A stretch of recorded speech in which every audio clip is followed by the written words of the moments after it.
Mr. Delgado, would you lead us in the pledge, please? Please rise, put your hand over your heart. To the flag of the United States of America and to the republic for which it stands, one nation, under God, indivisible, with liberty and justice for all.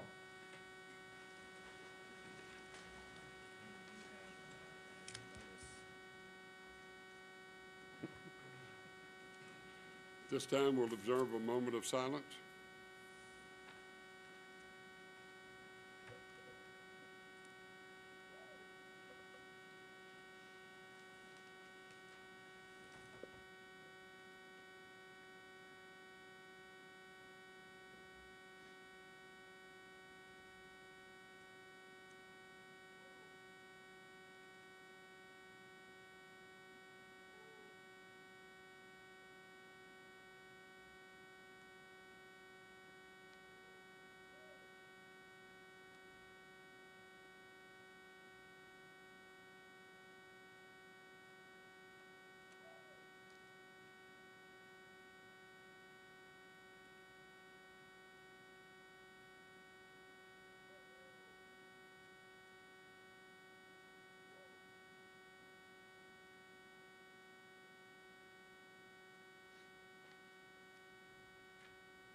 Shivi. Here. Breckus. Zadra. Here. Delgado. Dorch. Jardin. Here. Cashel. Here.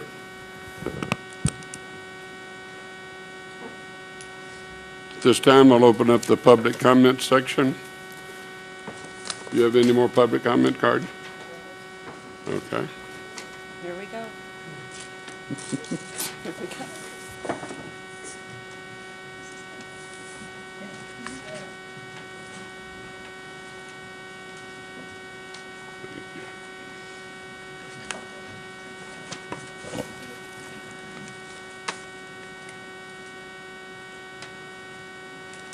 Christopher Corbett.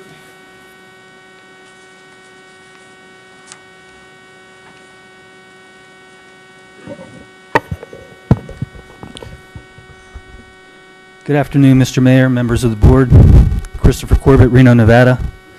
On Sunday, May 12, 2013, I attempted to attend the Reno Riverfest. Upon my arrival, I was stunned to see private security officers at every checkpoint to Wingfield, at every entry point to Wingfield, a public park, checking every bag, backpack, baby stroller, and cooler upon entry. This was the first time that I can recall seeing private security enforce bag checks into a publicly funded park. If this wasn't a Fourth Amendment violation, it certainly felt and looked like one. As I attempted to enter the park, I refused to consent to a search of my bag. I was physically body blocked and told by the security officer that I was out then. As I tried to walk past the security officer, without provocation, I was shoved and pushed backwards by the same officer. Fortunately, a random event participant waiting to go through the checkpoint videotaped the confrontation. This woman would later provide eyewitness account in support of my defense that it was, in fact, the security officer who assaulted me and not the other way around. After exchanging a few words with the security officer, I proceeded down to the next checkpoint and requested law enforcement. 2 Reno police officers responded. I stated my grievance with the unreasonable bag check required to enter a public park. I was told by the officers that Riverfest was a permitted event, that Wingfield Park was just like the airport, although I could see no planes, and was told finally that I had 2 choices, consent to the search or go home. I've read Reno City Ordinances 5.13 and 5.14 regarding special event permitting, and the City Council has gone to great lengths to recognize and stress the protection of First Amendment rights regarding and relating to special events. I would like to strongly suggest the Reno City Council look into affirming Fourth Amendment rights as well within these same ordinances, prohibiting unreasonable searches when it comes to special events held in public parks and also on the streets and sidewalks of the city of Reno. I am not a constitutional attorney, nor an attorney at all for that matter. And although this may come down to a matter of intent, I believe the argument can be made that if Reno City police officers are going to reinforce an unreasonable search of my private property by private security officers as a condition of entry into a public park, then the city of Reno is indirectly, yet substantially supporting the infringement of my Fourth Amendment right. To deny my entry into a public park based on my refusal to consent to a search could also be viewed as an act of discrimination.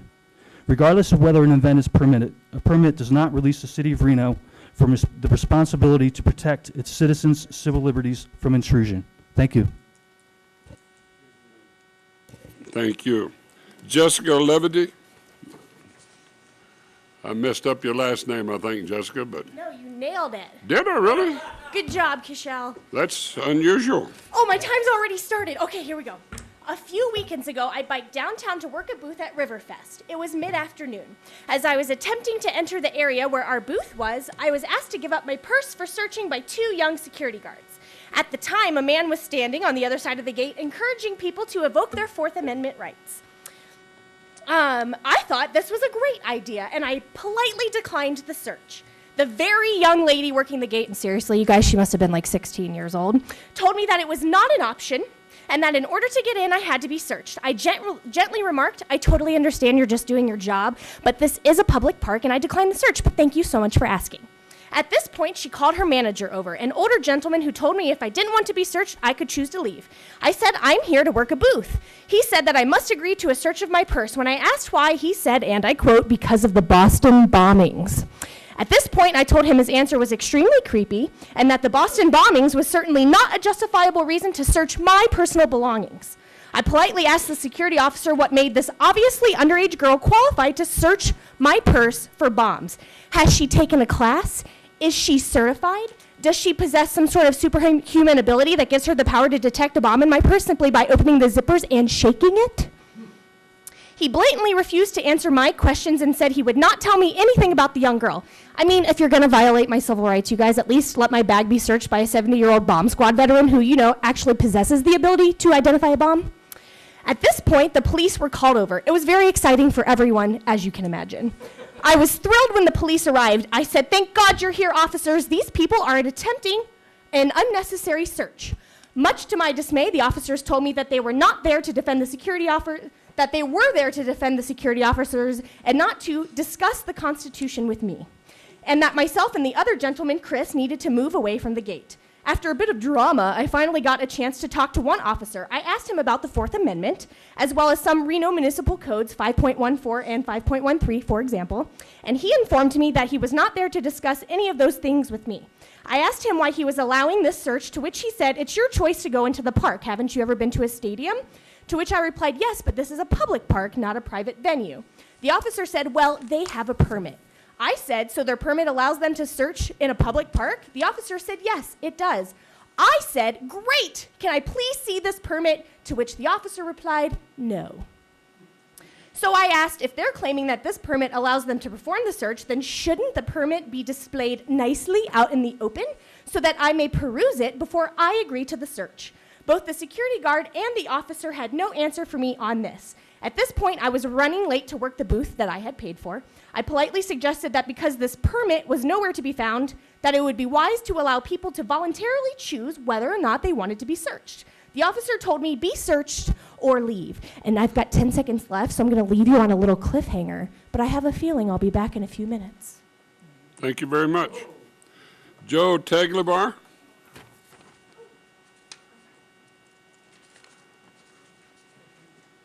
Good afternoon, Mr. Mayor. In conjunction with Nevada open meeting laws, and we understand that our First Amendment rights extends to public comment time, and I'd like to request to surrender the rest of my time to Jessica.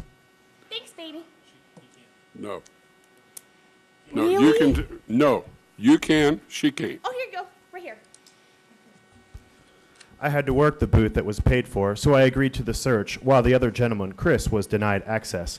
While most people's purses were lightly skimmed, the young lady went through every nook and cranny of my purse because by this point I had made myself a suspicious person. The officer stood by while my purse was ransacked. I asked the officer, what if I had private medication in there that I didn't want anyone to see? Or what if I had pornography in there that the minor saw while searching my purse? Would I be held accountable? It got really awkward. No one answered me. I was handed back my purse and entered the park feeling violated by a teen and disheartened by my city officials. As a citizen, it is my honor to bring this situation to your attention, and I encourage you to use your power to do something about it. Specifically, I request that you educate the city on their rights, and if it is decided that it is okay for private events subsidized by public dollars to have permits which allow them to perform these searches in our public parks, then I ask that those permits be displayed openly and, most importantly, discussed freely by those protecting them. Thank you for your time, and namaste. Thank you very much. Ron McGee?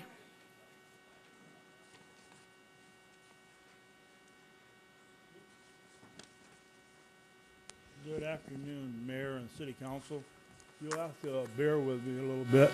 Introduce you. You'll have to Identify yourself for the record. Ronald E. McGee, you have to bear with me. My short-term memory is at lapse because I got some bad treatment at the vet hospital, and I missed my funeral by 1 day. Otherwise, I'd be out infernally. So I'm recovering a little bit.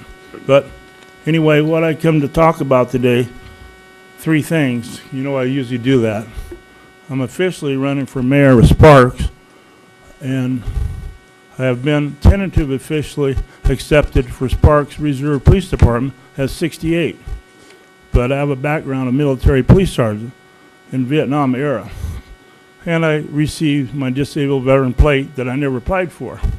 I said, why not? Might as well take it now, especially after I almost made it to Fernley. But anyway, I wanted to speak a little bit about police action, which I watch all the police, and most of them do a pretty damn good job. But some of them still have a ways to go on driving skills, sort of signaling, stopping behind the limit line, which Chief Pitts knows about. Anyway, the last thing I wanted to talk, my background was with the union, CWA phone company, and so I do know a little bit about leading people. I had 250 people work for me in the phone company, and then a union leader of 400. So I don't think I'm going to have too much trouble with Sparks mayor, and I plan on donating the salary back to the senior center because I don't really need the money. And, one last thing I want to say is I think something's got to be done down on 4th Street. God, I drove down there. I cannot believe it looks like a war zone. And I think maybe you must have a building around here like Sparks has, the Silver Club Hotel, sitting there vacant. All they do is play police officers in there, chase each other in the old hotel. Don't you have something like that in Reno that you could use to put some of these people? Or an old warehouse? Anyway, that's it. Thank you. Thank you, sir. Mark Merkel?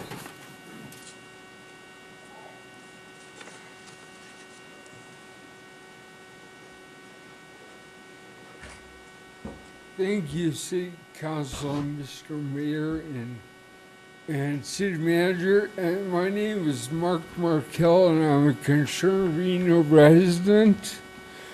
I'm here today. Well, I got to take my glasses off so I can see. I'm here today to show you what can happen when you get in the car with a drunk driver. I'm reading from this because I suffer from a traumatic brain injury and sometimes get off track. I was in a coma for about a month, in the hospital for 5.5 months.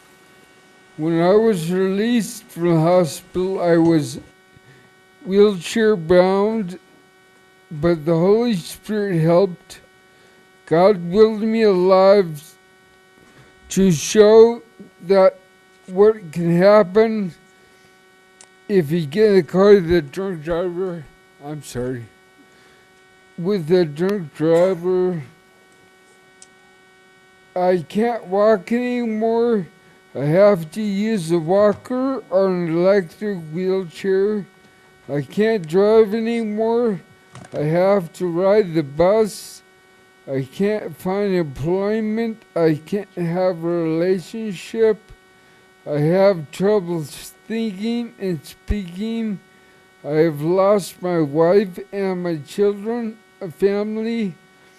When I was a young adult, I had 8 drunk drivings, 23 reckless drivings, and 32 driving suspended license citations. I wear dentures now because I did drugs when I was young. It was after I quit doing drugs that I lost my teeth, but the damage had been done. I'm an example of what can happen if you get in a car with a drunk driver. It is my mission in life to get the message out. Don't let this happen to you and your family. Don't drink and drive or ride with a drunk. Parents, don't drive drunk with your kids in the car. And kids, listen to your parents because they were young at one time too, and they don't want you to get in trouble and make mistakes. Listen to your teachers. I never did, and look what happened. Thank you, sir. Thank you, Mark. Good message. Bishop Wynn? Sorry. Now, don't run over the bishop. Don't give me ideas. No. For the record, Bishop John Wynn, give honor and respects to our mayor, city manager, and council members. Thank you so much, as always, in supporting our efforts in continuing the education in our program, which will help kids get ready for college and career readiness, as well as help them move past mental roadblocks that's stopping a lot of our kids from graduating from high school. And I just want to say thank you again for your support. Thank you. Ted Levetter?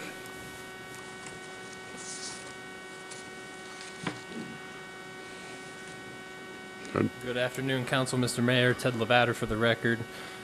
Just to continue with our discussion of this city's commitment to constitutional rights, I'd like to turn your attention to item C2, the proclamation in favor of Mark Amadei's pending legislation.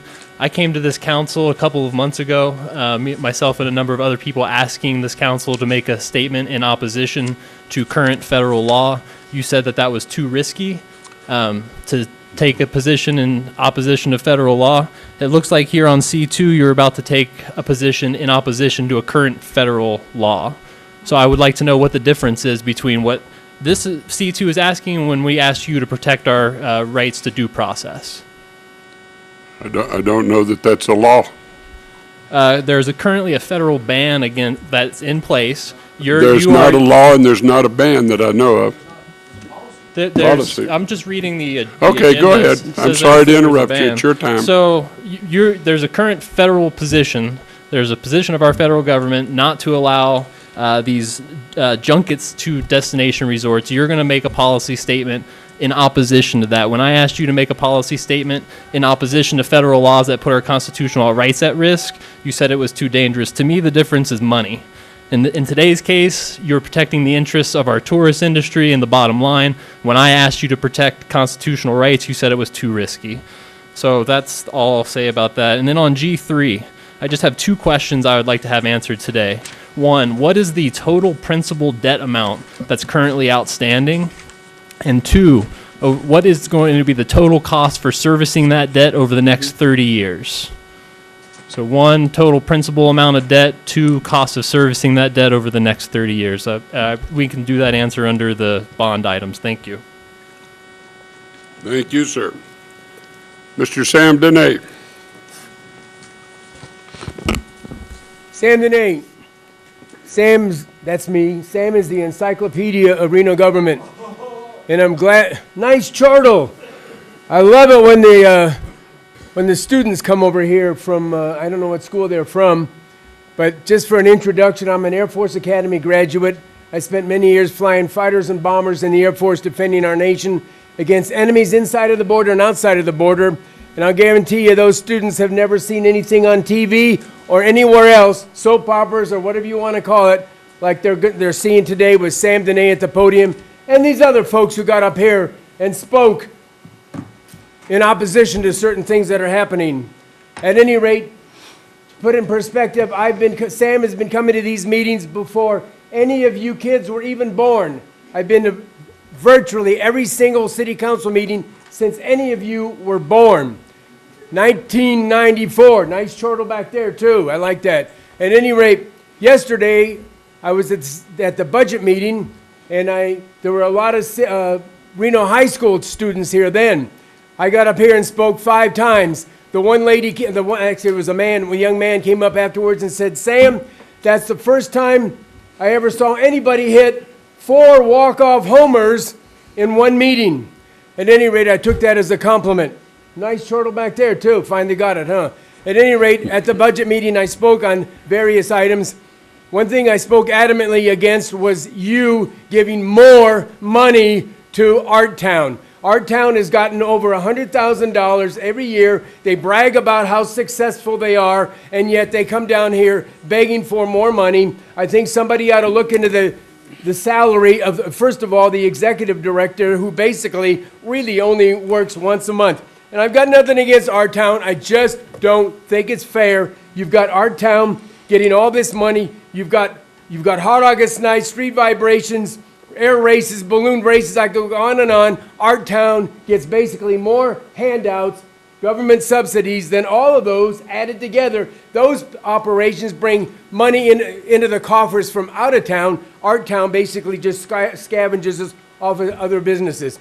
As I close out in my measly 3 minutes, I noticed, I don't know exactly how to say this, but I love the police and the firemen.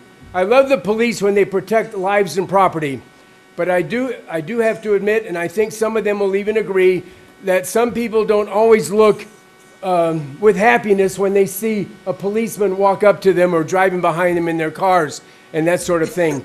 So I've come up with another brilliant idea on how to make the police force of Reno, Nevada, the most citizen-friendly police force in all of America, and it will cost virtually nothing.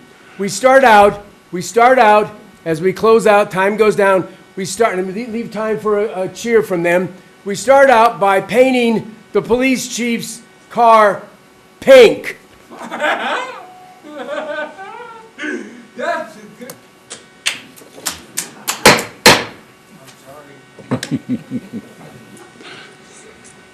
Thank you, sir. Having no other public comment cards, I'll close the public comment section now. Now we will go to item A5, the city manager's announcements. Do you have any announcements? I don't. You don't want to tell somebody? Okay, never mind. No. Approval of the agenda. Before we do it, pulled items, item D2 and H7 have been pulled. Proclamations today are items C1 and C2.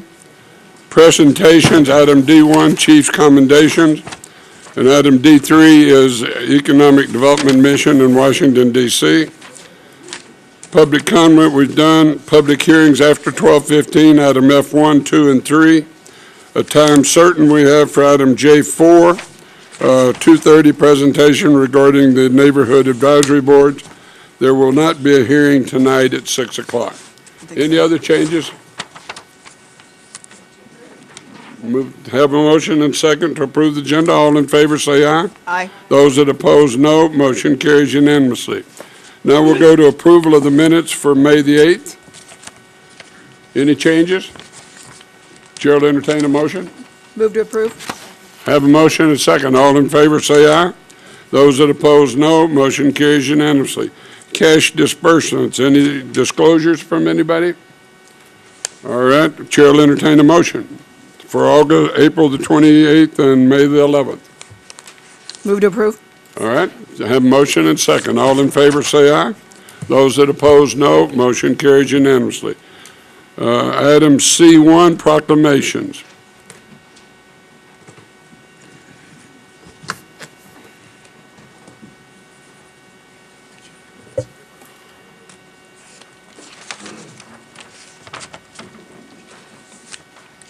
Hello, Mr. Mayor, members of the council. Could I be joined by our Chief Hernandez and Mr. Goebbels, representing the Remsa?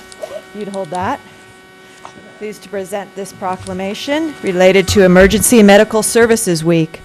Whereas emergency medical services is a vital public service, and whereas the members of emergency medical services teams are ready to provide life-saving care to those in need 24 hours a day, 7 days a week, and whereas access to quality emergency care dramatically improves the survival and recovery rate of those who experience sudden illness or injury, and whereas the emergency medical services two-tiered system consists of emergency physicians, emergency nurses, emergency medical technicians, paramedics, firefighters, educators, administrators, and others.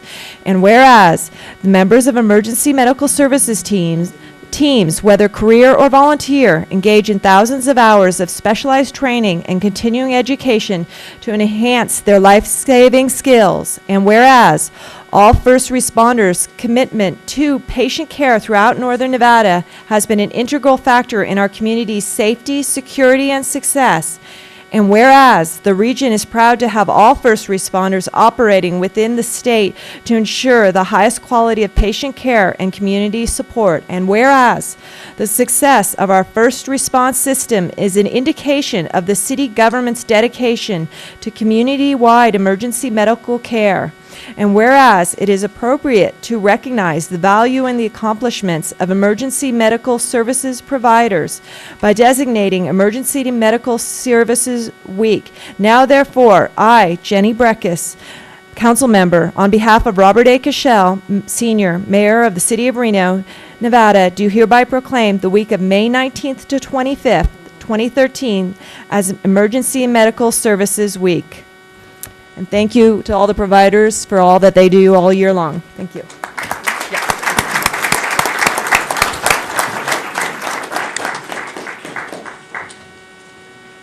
Good afternoon, Mr. Mayor and City Council members. I do have, for the record, Jim Goebbels, President of REMSA. I do have some staff here today, so I'd like to ask them to stand up to be recognized.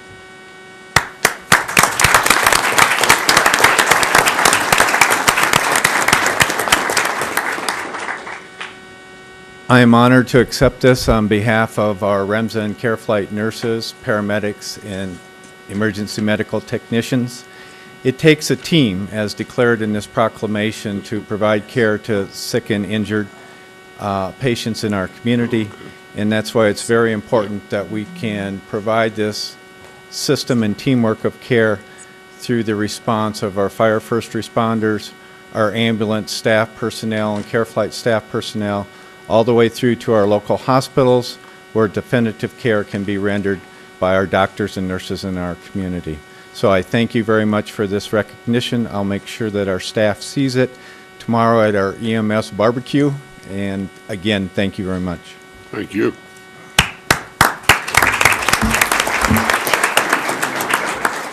Mr. Mayor, members of the council, for the record, Mike Hernandez, Reno Fire Chief. It's a pleasure to accept this recognition. I'd like to recognize the crew from Fire Station Number 1. If they can just come up quickly. Fire Station Number 1 is one of the top 10 busiest stations in the nation. We respond to over 2,000 calls, 2,000 medical calls a month, and we are proud of the fact that we have a 92% response time rate of under 8 minutes. And with that, I'd like to present this certificate of recognition to the crew from Station 1. It's one of the busiest stations. There you go, Captain. Thank you.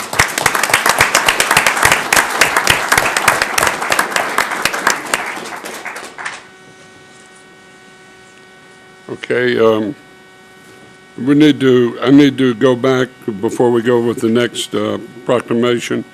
I need to open up item A7, approval of the minutes for May 8th. I overlooked that, they're not in the packet, so I want to we need to reopen that up. So give me a motion. Motion to reconsider. Second. Second, motion to reset. All right. Yeah, we'll continue it till the next one. Give me a motion to that, Mr. Dortch. All right. Second? Second. All in favor, say aye. Those that oppose, no. Motion carries unanimously. Thank y'all. Now we'll go to item C2. Mr. Levetter, before you do the proclamation. Mr. Levetter, you wish to speak?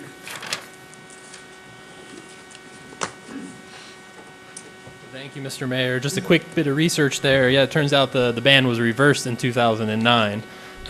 So maybe just watch it on the agenda, make sure that things are accurately reported there. But I'm still... It wasn't law.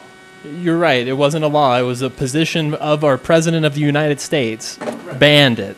And so if that was the case, Mr. Dortch, would you still take a position in opposition to a stance by the current administration?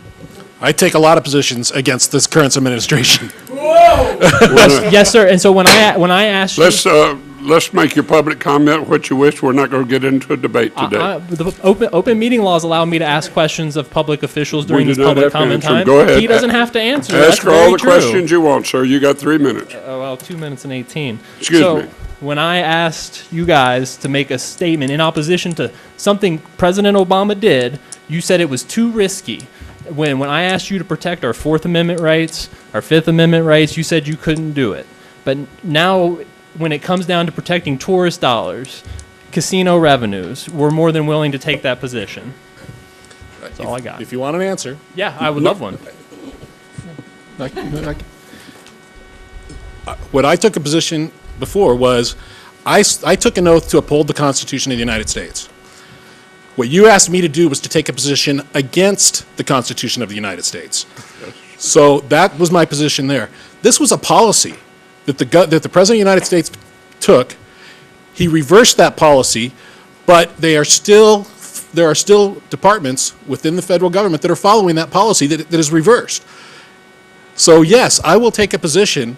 And we're not voting on this proclamation. This is a proclamation of the mayor of the city of Reno. You told me that it was that it wasn't just the fact that you were taking a position. It was you had to uphold the government. I asked you to protect the Constitution. You said your oath to protect the United States government was the one that was being upheld.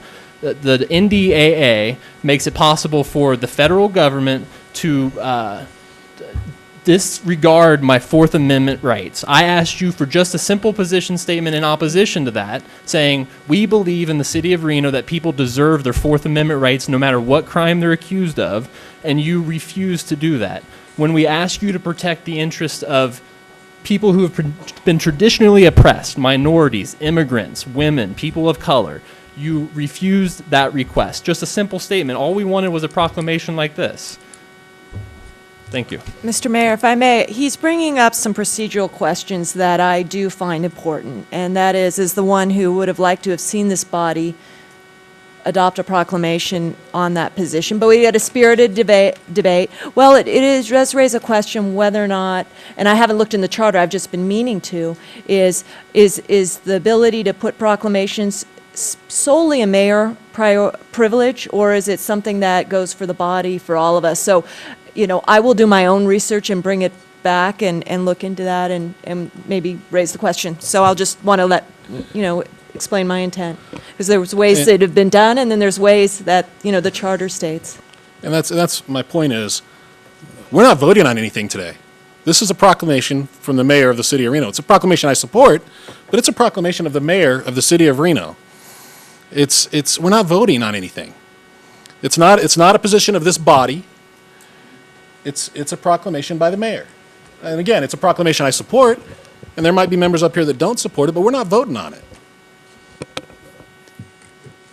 We got a lot of important people in this room that I'd like to be able to get back to work, so if we could move. We got a lot on the agenda as well, so if we can move along.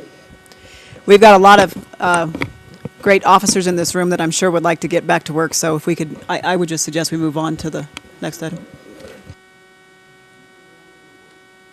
Maybe they'll learn something. I'm sure they do.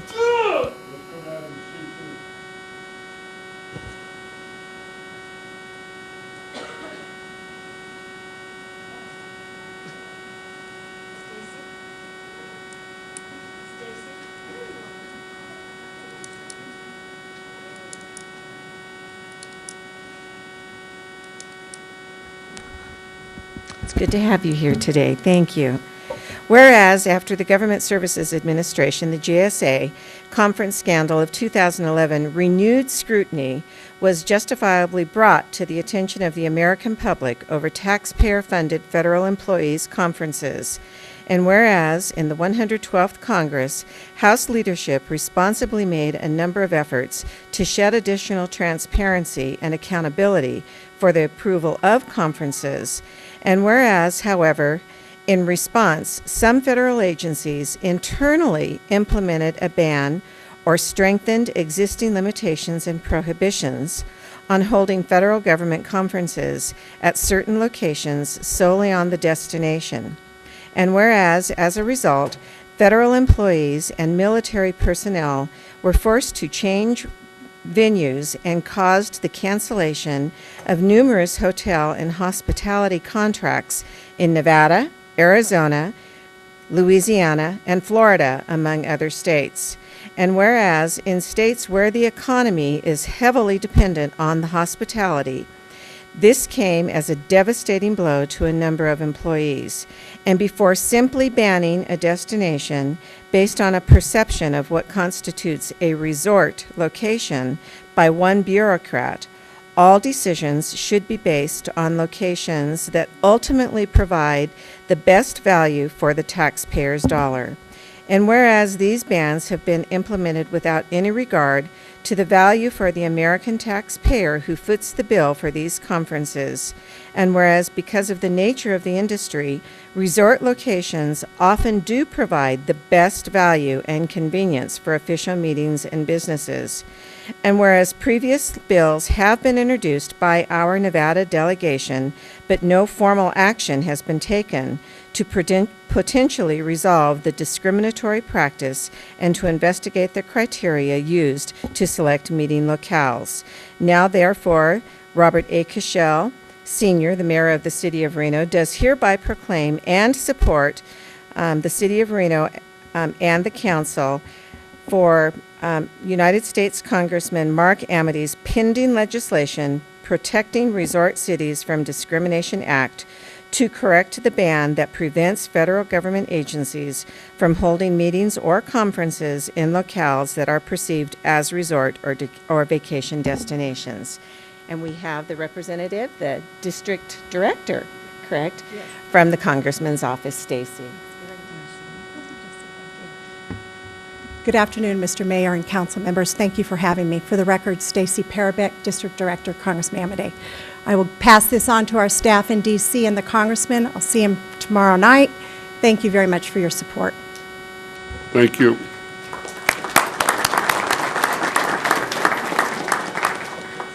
Now we'll go into agenda item D1, Chief's commendations, Chief Pitts and Chief Hernandez.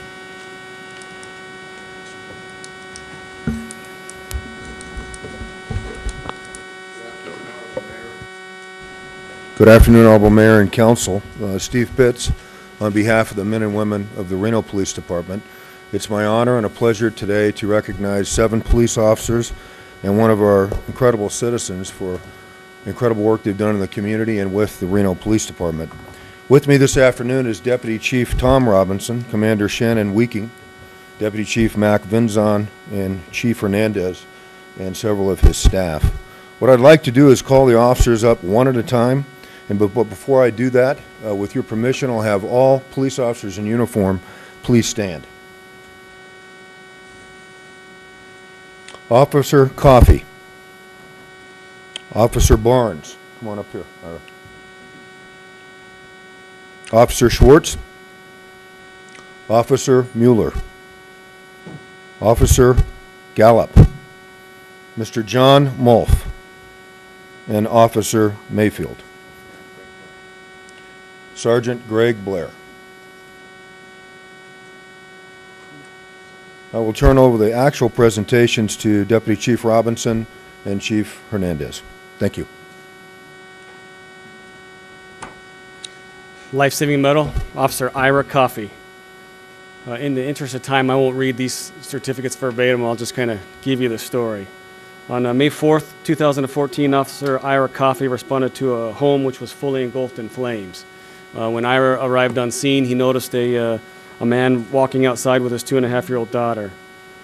The child wasn't breathing, and Ira immediately jumped into action and started doing CPR. Now, while doing CPR on the child, Ira ran, carrying the child over 100 yards to meet with REMSA to get the child additional care. Officer Coffey's devotion to duty reflects great credit upon himself, as well as keeping with the finest traditions of the Reno Police Department.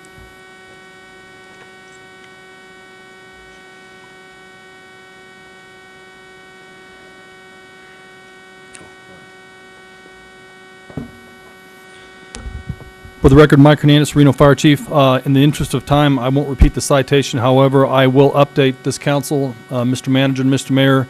Young Abigail, the 2.5-year-old child that was resuscitated, is doing well. She spent 4 days in Las Vegas hospital. To this point, she has fully recovered. She anticipates going back to school and leading a very productive life. And these are the type of actions that our department, as well as Chief Pitts and his department, are extremely proud of. And it is my honor to award Officer Ira Coffey with the Fire Chief's Commendation for Life Safety. I'm sorry, saving a life.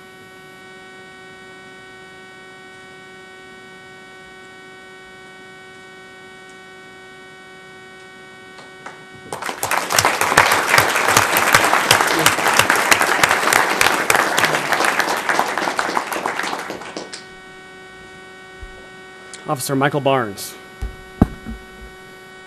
On April 17, 2013, Officer Barnes responded to a report of a fight in the area of Citron and Helena. When he arrived on scene, am I coming across okay? Sorry, I can't hear myself. I can't tell. Anyway. You're good. Okay. When Officer Barnes arrived on scene, he noticed that the individual was bleeding and had difficulty breathing. Officer Barnes sprung into action, started applying pressure and applying bandages to the individual, who turned out to have 6 stab wounds, life-threatening stab wounds. Officer Barnes is recommended for his actions, his care, and heroism in the line of duty, and he is a blessing to our community.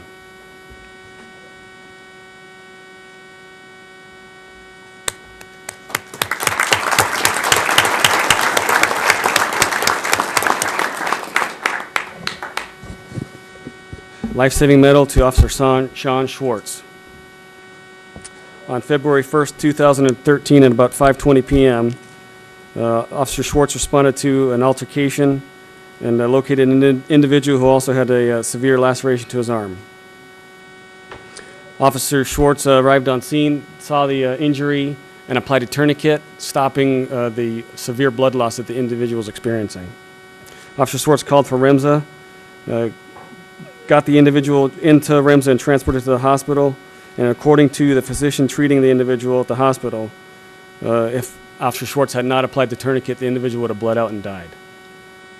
Officer Schwartz acted with decisiveness, compassion, and professionalism in this instance, ultimately saving the life of this individual.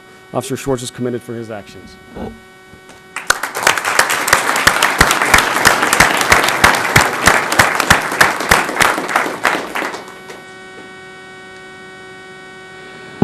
This is a Chief's Commendation Medal for Officer Tom Mueller.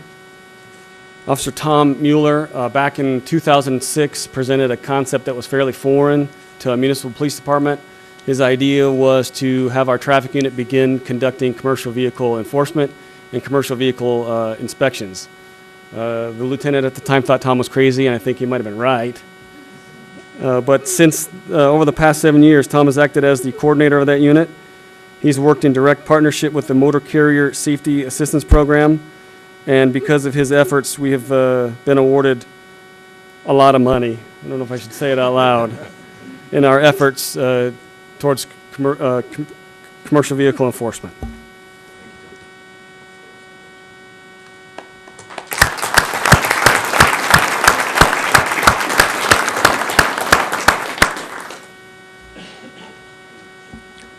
Another Chief's Commendation Medal for Officer Noah Gallup.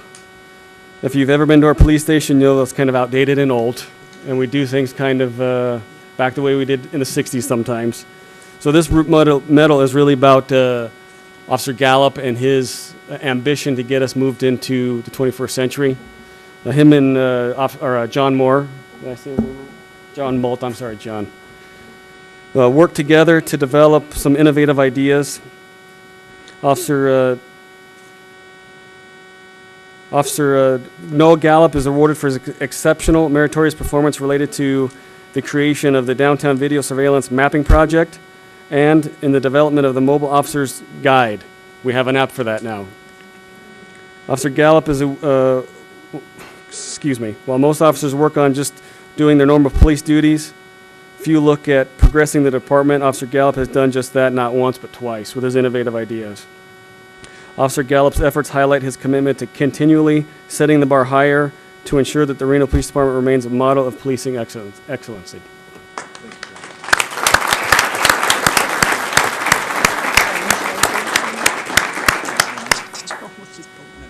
I have a Chief's Certificate of Commendation for John Molt. The aforementioned technology advancements that the police department has made could not have been done without John's involvement. As I understand, he's a software writer, computer guru, and he spent a lot of his own time, a lot of his own effort developing a lot of the things that we have now that our officers use for resource and information. The project would not have been successful if not for Mr. Molt's dedication, knowledge, and expertise. It is this type of demonstrated cooperation which builds public and private sector relationships that are for the benefit of the community. Thank you, John.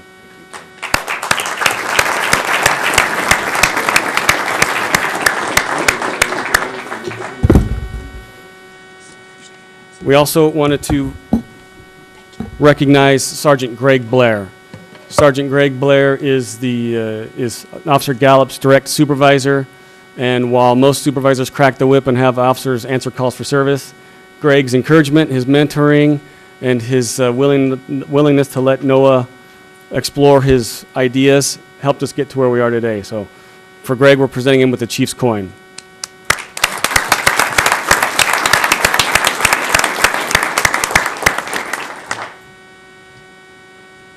Chief Certificate of Commendation for K-9 Officer Steve Mayfield.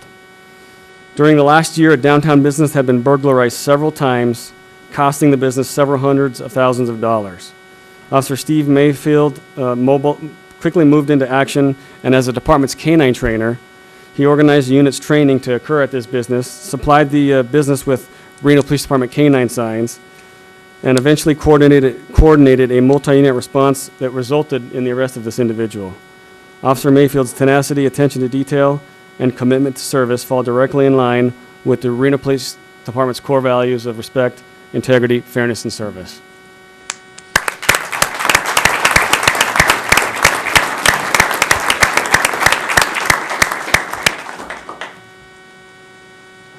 Honorable Mayor and Council, we appreciate your valuable time, and I can tell you the men and women of the Reno Police Department are blessed and cherish our responsibility to serve. Thank you very much. Could we have...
All right, now we'll go to item D3.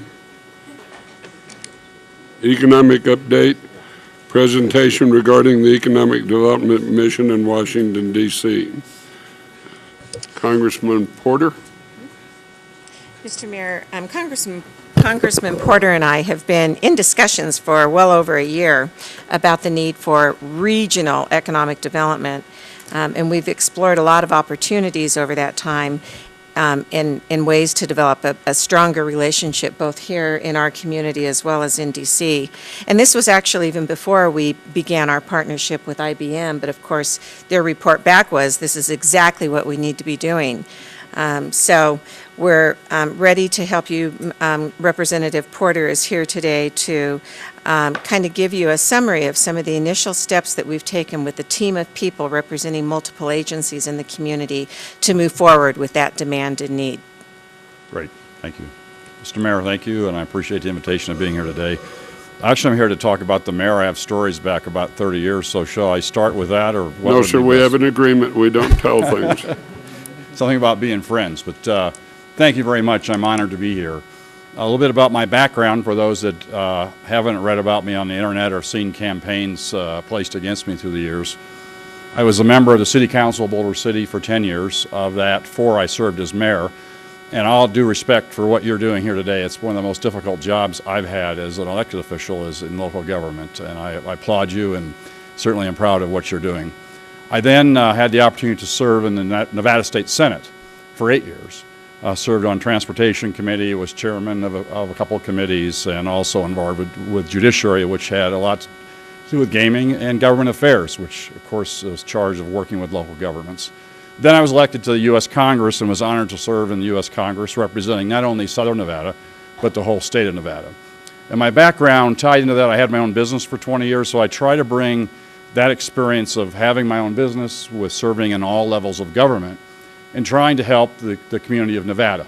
And Nevada is still home. I've been here about 35 years and am proud to be a resident. Currently, I'm president of Porter Gordon Silver, which is an affiliated company with Gordon Silver, the law firm. Although some of my best friends are attorneys, I'm not an attorney, so we have to put up with attorneys once in a while. So my apologies to the city attorney. But I have partners at Gordon and Silver. We represent a number of clients here in Nevada and national and internationally. But I'm very proud to say that in northern Nevada, we represent the Reno Tahoe International Airport and have for about 3 years. We represent the Reno Sparks Convention and Visitors Authority, which is an exciting position as well because I served on numerous convention authorities in southern Nevada. And most recently, we've started with the Regional Transportation Commission. And my goal today is just to talk about some of the recent successes we've had by working together as a northern Nevada community. And as the councilwoman mentioned, I did not realize at the time when we started talking about bringing together northern Nevada community that you had the IBM study that was happening at the same time. So a little bit about where we've been this year so far. My goal as a former elected official is to try to capsulize as quickly as possible for my former colleagues, whether it be here in the state or in Washington, what's happening very concisely and with very consistent message and a uniform message. So with the leadership of Lee Gibson, I'm not sure if Lee's here today with the RTC, and Mike Marino, we took our first trip collectively to Washington, D.C. here about 6 weeks ago. Our goal was to make sure we could send a consistent message with the many members of you that serve on multiple boards. So with us were Ron Smith from Sparks. Councilwoman Chern was there as well, and Bonnie Weber from the elected officials side, and of course with staff. We were very cognizant of open meeting laws, following all the rules, appreciate that, having lived with that for 25 years.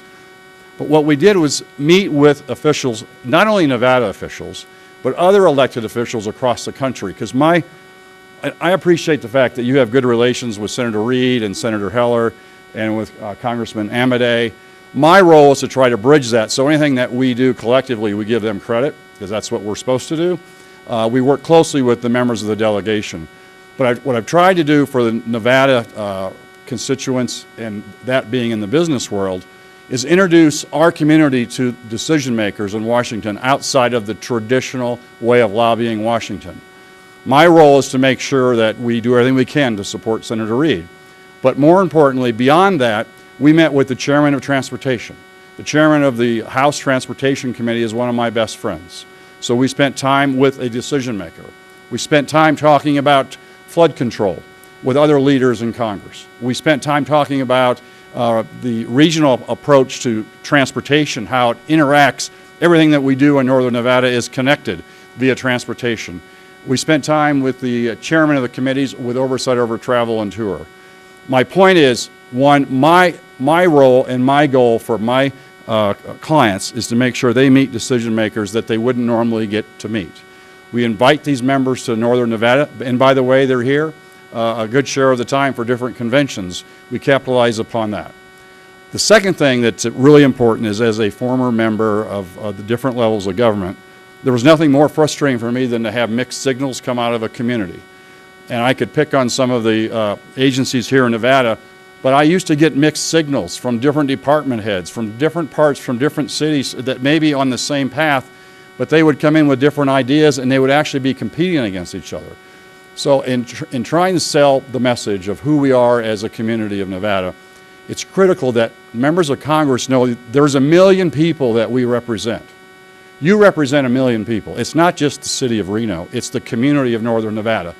And it's far easier for me to work with elected officials when I'm talking about the big picture. Now, as a mayor and as a state senator, we certainly have had our own agenda, and it's critical that as a city of Reno, you work your agenda. We work with your existing lobbying team because you have specific needs. The airport has very specific federal needs with FAA.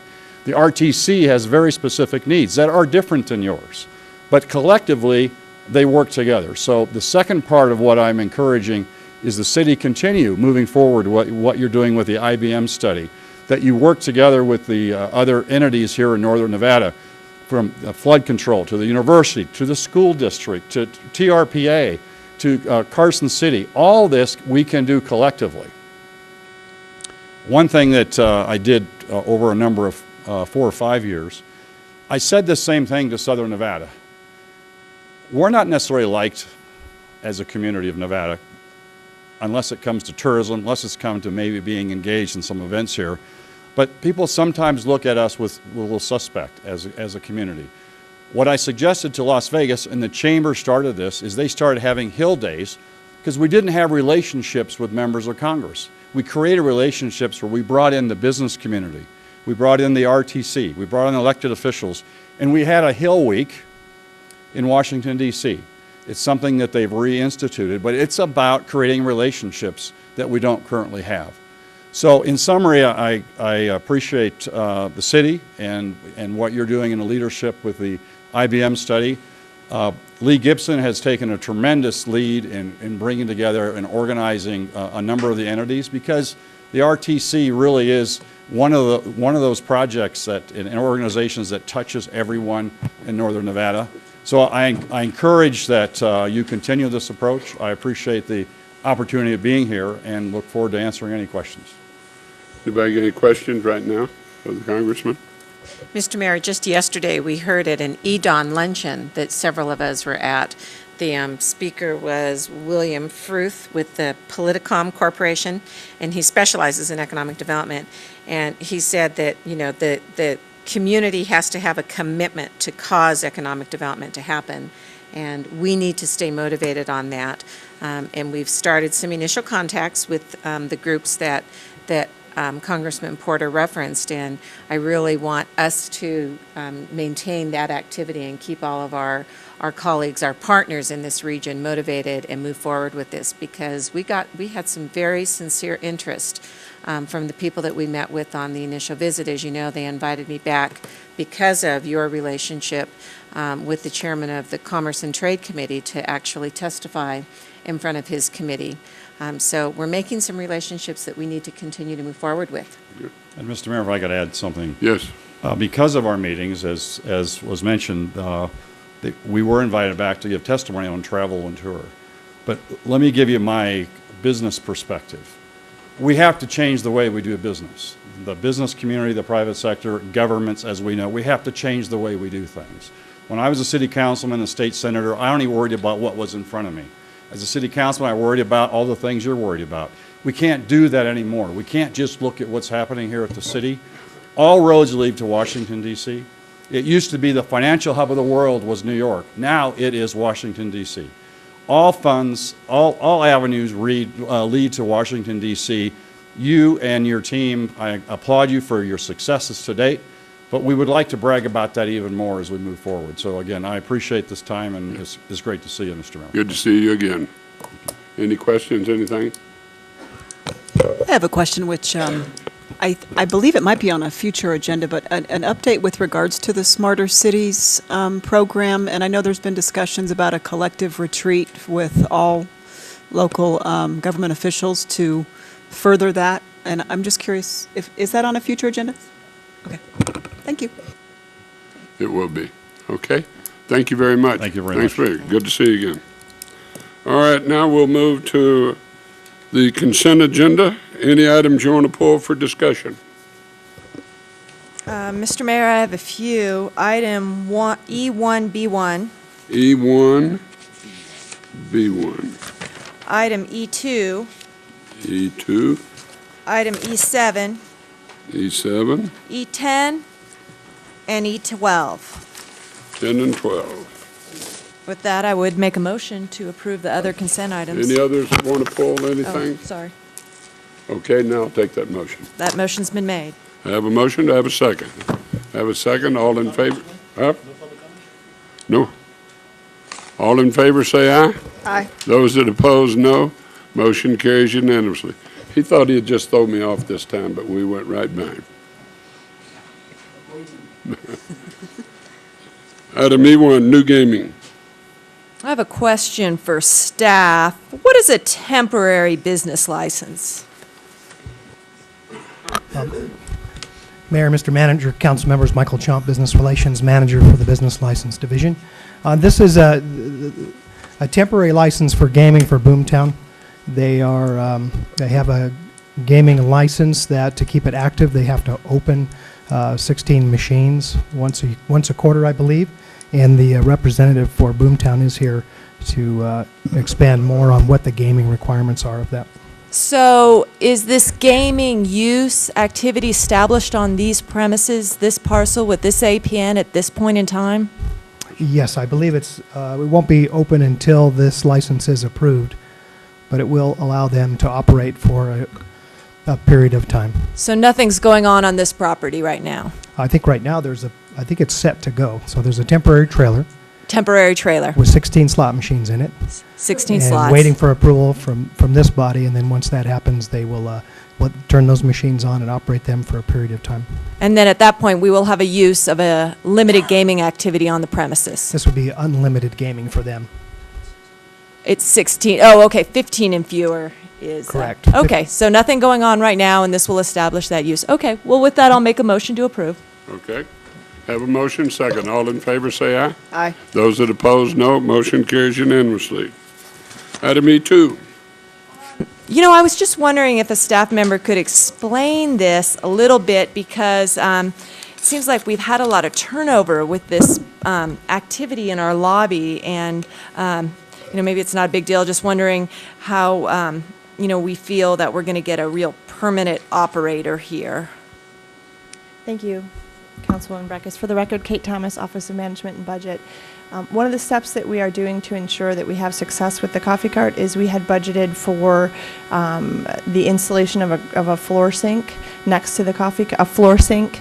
So currently the coffee cart operates and you can't as much as toast a bagel there per health district regulations around not having a sink or an active floor drain. And so that's part of what we're doing to ensure the success, as well as working more closely with Dieter to ensure that we have a vendor that is committed to trying to serve the needs and special circumstances of location. Previously, though, operators that were in City Hall were here before we had moved a great deal of the folks into City Hall that we have now. So we have a lot more activity, as you're aware, on the second floor with the Community Development Department and so forth. So hopefully we'll see some increases in utilization of the coffee cart because of the increases of public that are coming into City Hall. We budgeted this out of our own budget? Yeah, this is something that's been going on for the better part of a year. We're looking at doing that in the next fiscal year. How much did we budget for this? It's around, I want to say $15,000. What it also does, though, is affords us the opportunity, should we wish to pursue the 16th floor for a restaurant or something like that, we've got those capabilities built into the infrastructure for that. So we're putting a grease trap into the building? Is Yeah. that what it is? Okay. Wasn't aware of that budget item. Thank you. Motion? Have a second? Have a second. All in favor, say aye. Aye. Those that oppose, no. Motion carries unanimously. Item E7. This is a change order, as I understand, for some of the work that we're doing, which I think we're budgeting about $1.35 million over on the bowling stadium right now to satisfy our obligations with the bowlers. I'm wondering, I read the bowling contract, And there were going to be some due diligence reports on, does the bowling activity lead up, rise to the level of economic activity that it was projected to? And I'm wondering what the schedule is for that, who does the analysis, and so on in the bowling contract. Robert Chisel, Finance Director. I'm not aware of this analysis that you're referring to, so I'm not sure if someone else can help out. Well, I remember you gave me the contract, and the contract that we signed, or was it RCVA that signed it? It was us, right? The city. RCVA. The city. There's a contract with USBC. Uh-huh. The city signed, RSCVA signed, and USBC signed. Okay. And in there, the bowling stadium is the bowling activity is supposed to, so many lanes bowled or something like that. And I'm just wondering, those measurables, those metrics, who's following up and making sure that those are met, and who's doing that? You're referring to how many groups are coming and are they attending? Yes. Well, the city of Reno and RSCVA monitor that with the USBC, and so we could provide a report to you if you would like, but RSCVA is the primary point on that. But isn't there like a plan to bring it back at a certain date? And the reason I ask is, we've had so much money come through this body to approve for that facility, and I just want to make sure that we're not going to drop the ball on making, on knowing that we're meeting our objectives here.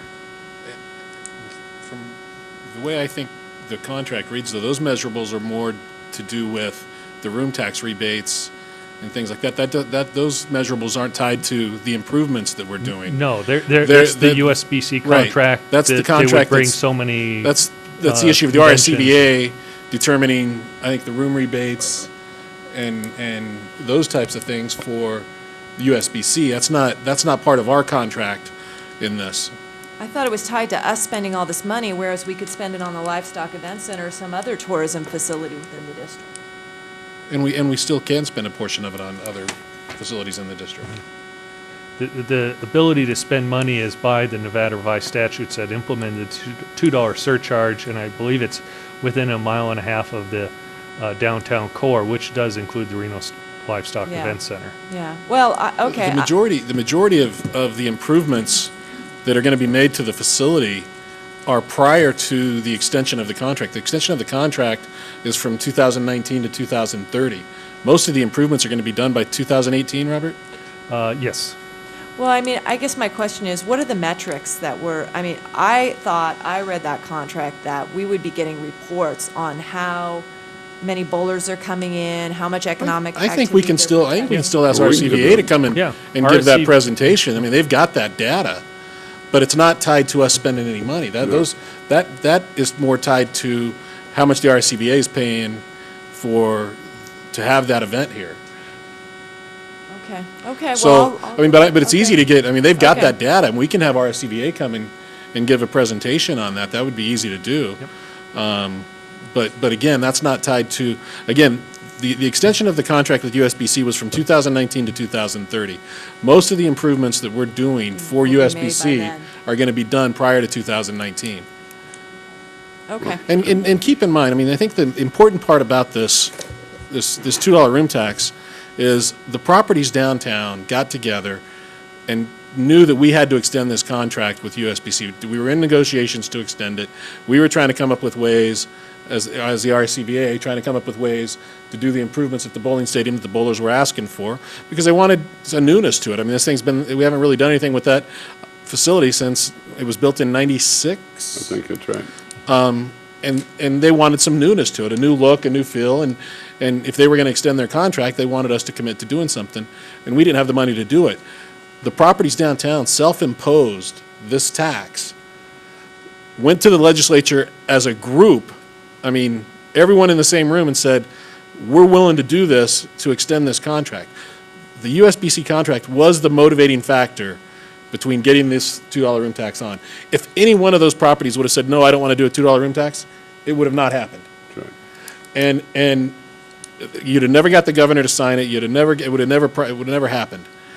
So that's why we have the working group that approves the improvements that are happening at USBC. Granted, we've got final approval, but this was self-imposed. I mean, they're paying the tax. There is some merit to that, but I think that when you look at taxes, particularly within a sub-market, you need to look at the whole, bundle of taxes. We've got the police maintenance district, we've got the police district, the maintenance district, we have the RDA. I mean, there is some merit to the fact that they went and did that for this purpose, but there's a lot of needs, and I'm just trying to understand what metrics are coming back to us to understand that this is meeting the needs. Yeah, and I tell you, this group certainly understands the need at some of the other facilities. I mean, one of the big conversations we're having is trying to do some stuff at the Livestock Events Center.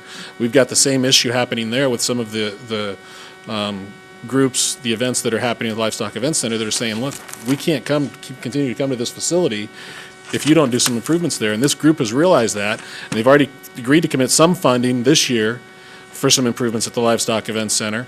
And we've, as RSCVA, we've asked to start negotiations in the same manner that we did with USBC, that if we can get a long-term commitment, we can commit to some other improvements. So we're still trying to, I think it's going to be used, I think these funds will be used wisely.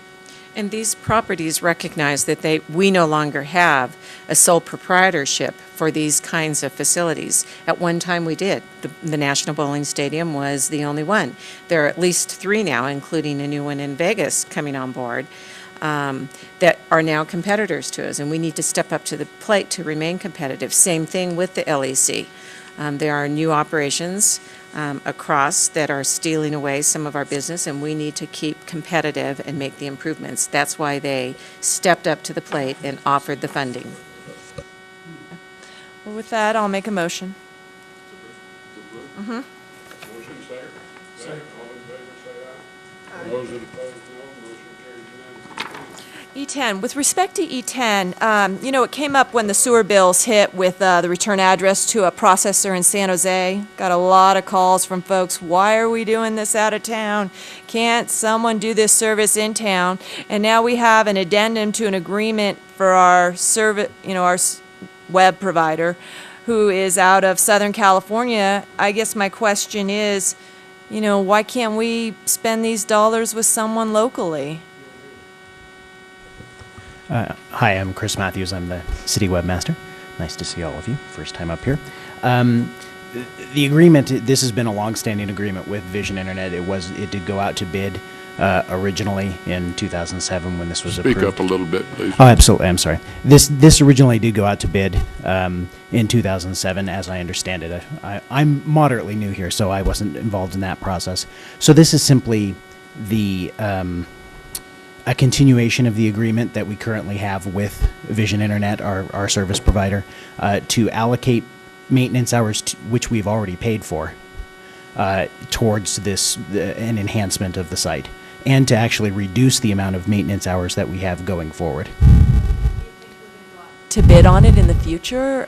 Will this just be a one-time addendum, do you think, or don't have a strategy yet? We haven't gotten that far along the line. I certainly would say that all things are open in the future, but yeah, this is specifically an adjustment to the addendum. Okay, I know we've lost our procurement officer, but I think part of our council vision is to help our local economy, and local procurement practices are very much a part of that. I understand. Thank you. To approve. Second. All in favor, say aye. Aye. Those that oppose, no. Motion carries unanimously. E12. With respect to this, this is our public entity property insurance program, and I have a few questions. It looks like we went through Wells Fargo on this. Tracy Chase, Reno City Attorney's Office for the Risk Division of the office. We utilize Wells Fargo to conduct our marketing outreach for this program, and they've been utilized for many years at the city. They also provide those services for most of the local governments in the area, so they understand how governments work, how they obtain insurance programs that are available to the government. So yes, we do utilize them. Is Wells Fargo the one that we have the line of credit with?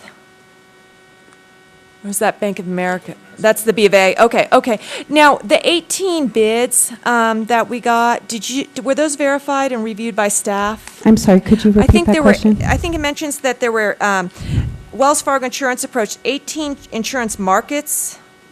Did you get a list and look at all 18 that they scoped out? Well, I'll let Wells Fargo speak to that, but I will let you know that once Wells Fargo approached these markets, we had a number come back to us, and 4 of those are in your staff report that we did review. Okay, so, but all 18 weren't, looked at I don't by know if all of staff. them responded, but I Oh. think Wells Fargo can provide that information for you. Uh-huh. And we, Brandon Lewis, Wells Fargo Insurance Services. Happy to answer your question. Of the 18 markets you note in your report, we delineated them. 7 of them we referred to as main insurance markets. And we did receive responses from all of them, whether they were quotes, declinations to quote, and we reviewed all of those and gave a summary form to staff. The other markets in that 18 number were markets that we were going to that provided what we call excess earthquake insurance. And those were all markets that we either received a quote, a declination from, and in a few cases, sometimes they don't respond, just if it's not something that they're interested in looking at. But we do have a record of all those, Okay. and we'd be happy to provide it to staff for the record. well, how many declined to offer insurance? Was it a lot?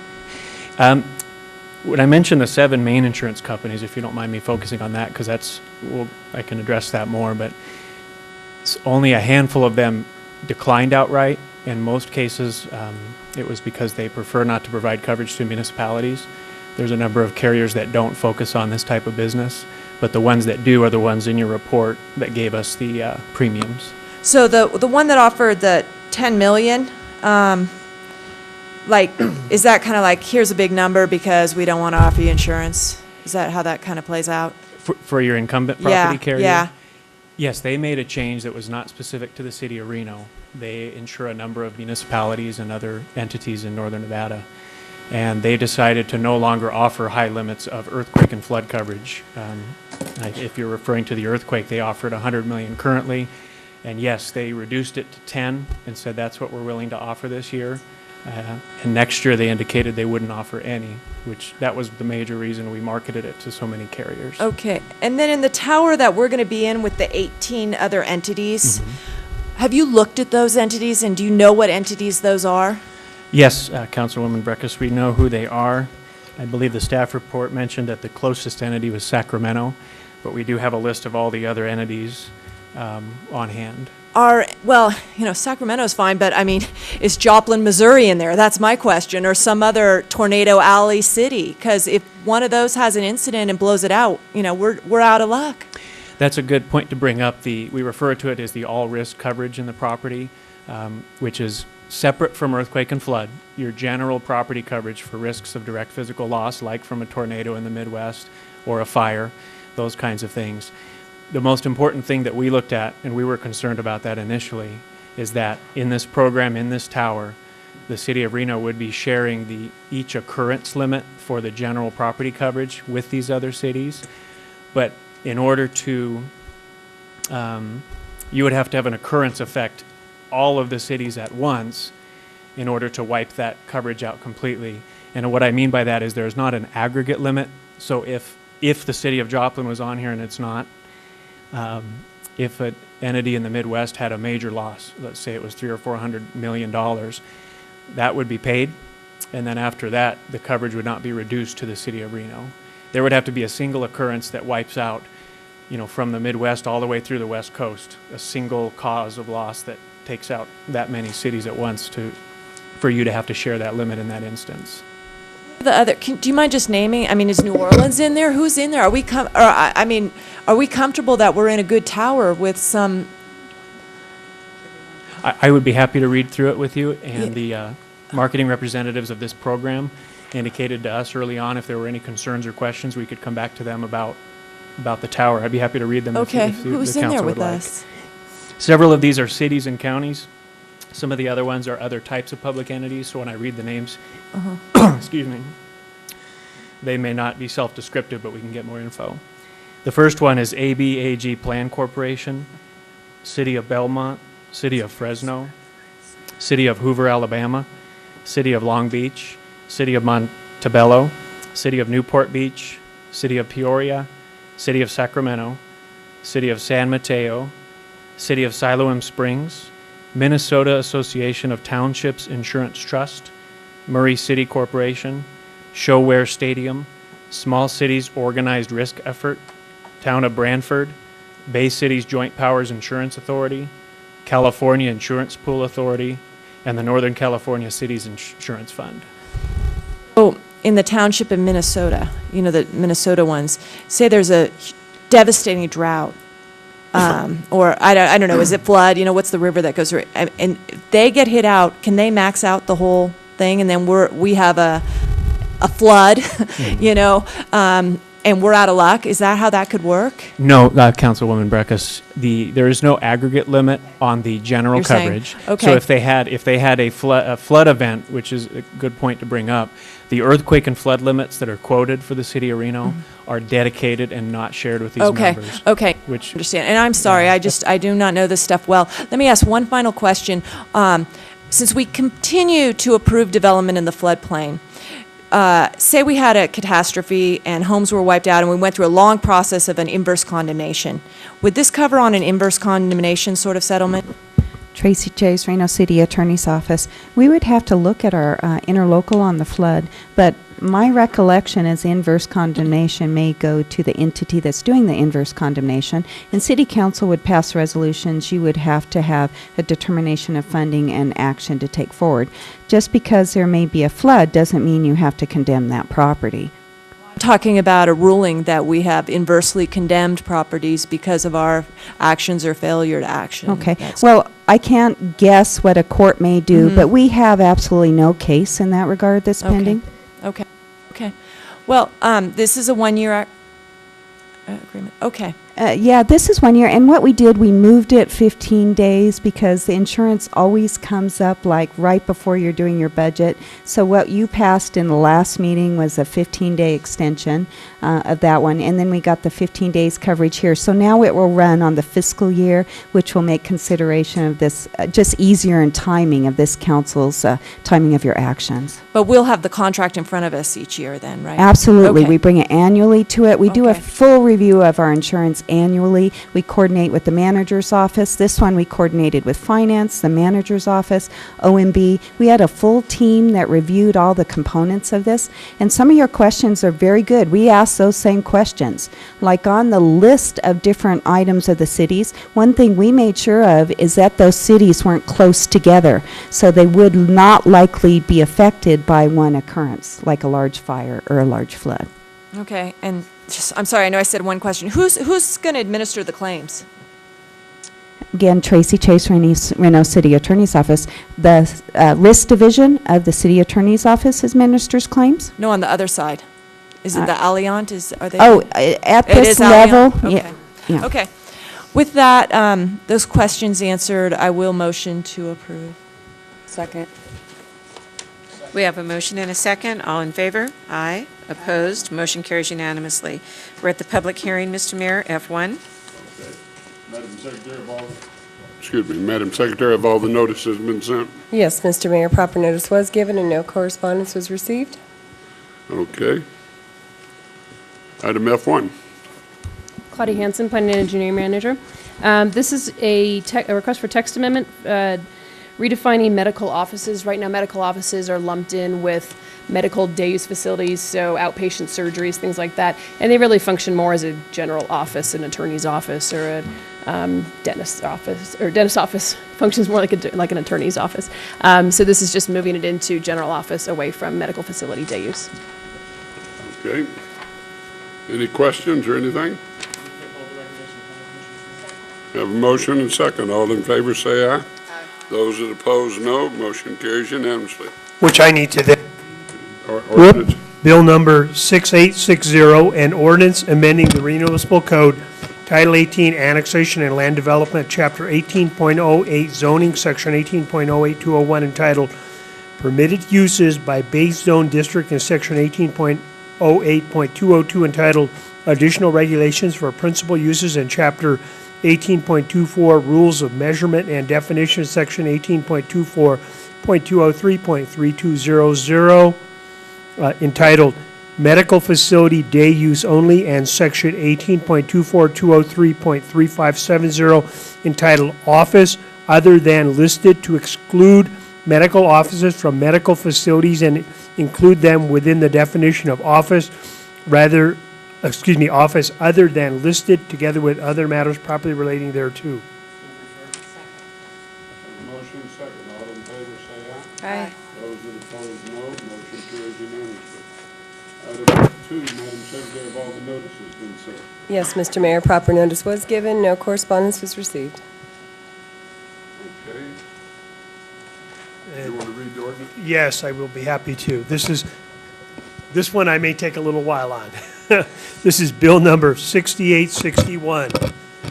An ordinance to amend certain sections of Title 18 of the Reno Municipal Code entitled Annexation and Land Development by one, amending Chapter 18.12 entitled General Development and Design Standards, Article 17, Flood Hazard Areas, Chapter 18.24 entitled Rules of Measurement and Definitions, Article 2, Definition of Words, Terms, and Phrases by adding and deleting certain wording from Section 18.12.1701 entitled General Provisions, Section 18.12.1702 entitled Permit Section, 18.12.1703 entitled Provisions for Flood Hazard Reduction, Section 18.24.203.600 entitled Basement, Section 18.24.203.1670 entitled Development, Section 18.24.203.1685 entitled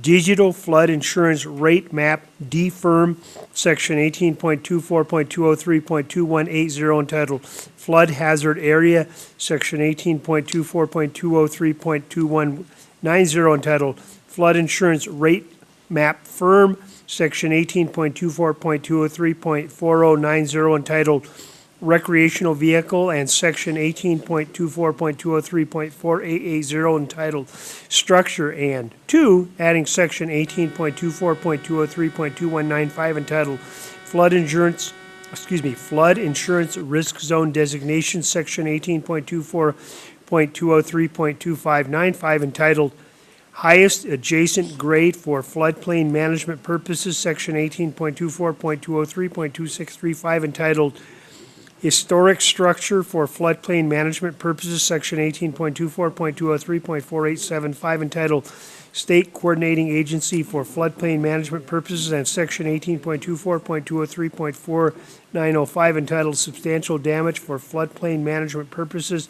together with other matters properly relating thereto. Second. Have a motion second. All in favor, say aye. I have a question, Mr. Mayor, about this. Go ahead. Are we updating the maps at this time? Associate Civil Engineer, Public Works. Are we updating the maps? Excuse me. The item that's before you, and let me answer that question, but let me give you a little background here. So the item before you was really just to make some changes to our municipal code in order to address a recent FEMA audit. And that's really the heart of this.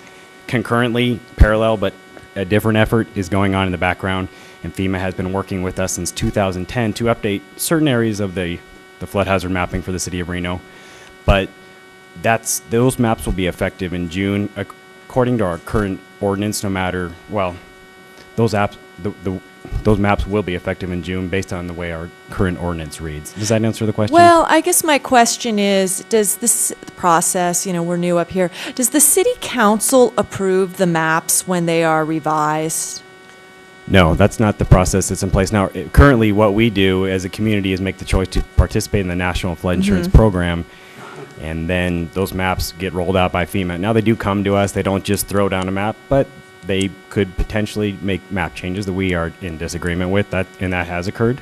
Okay, and map changes, are those usually generated by requests of property owners? I would say not so much requests from property owners, but I've seen different things recently in this 2010 when this started.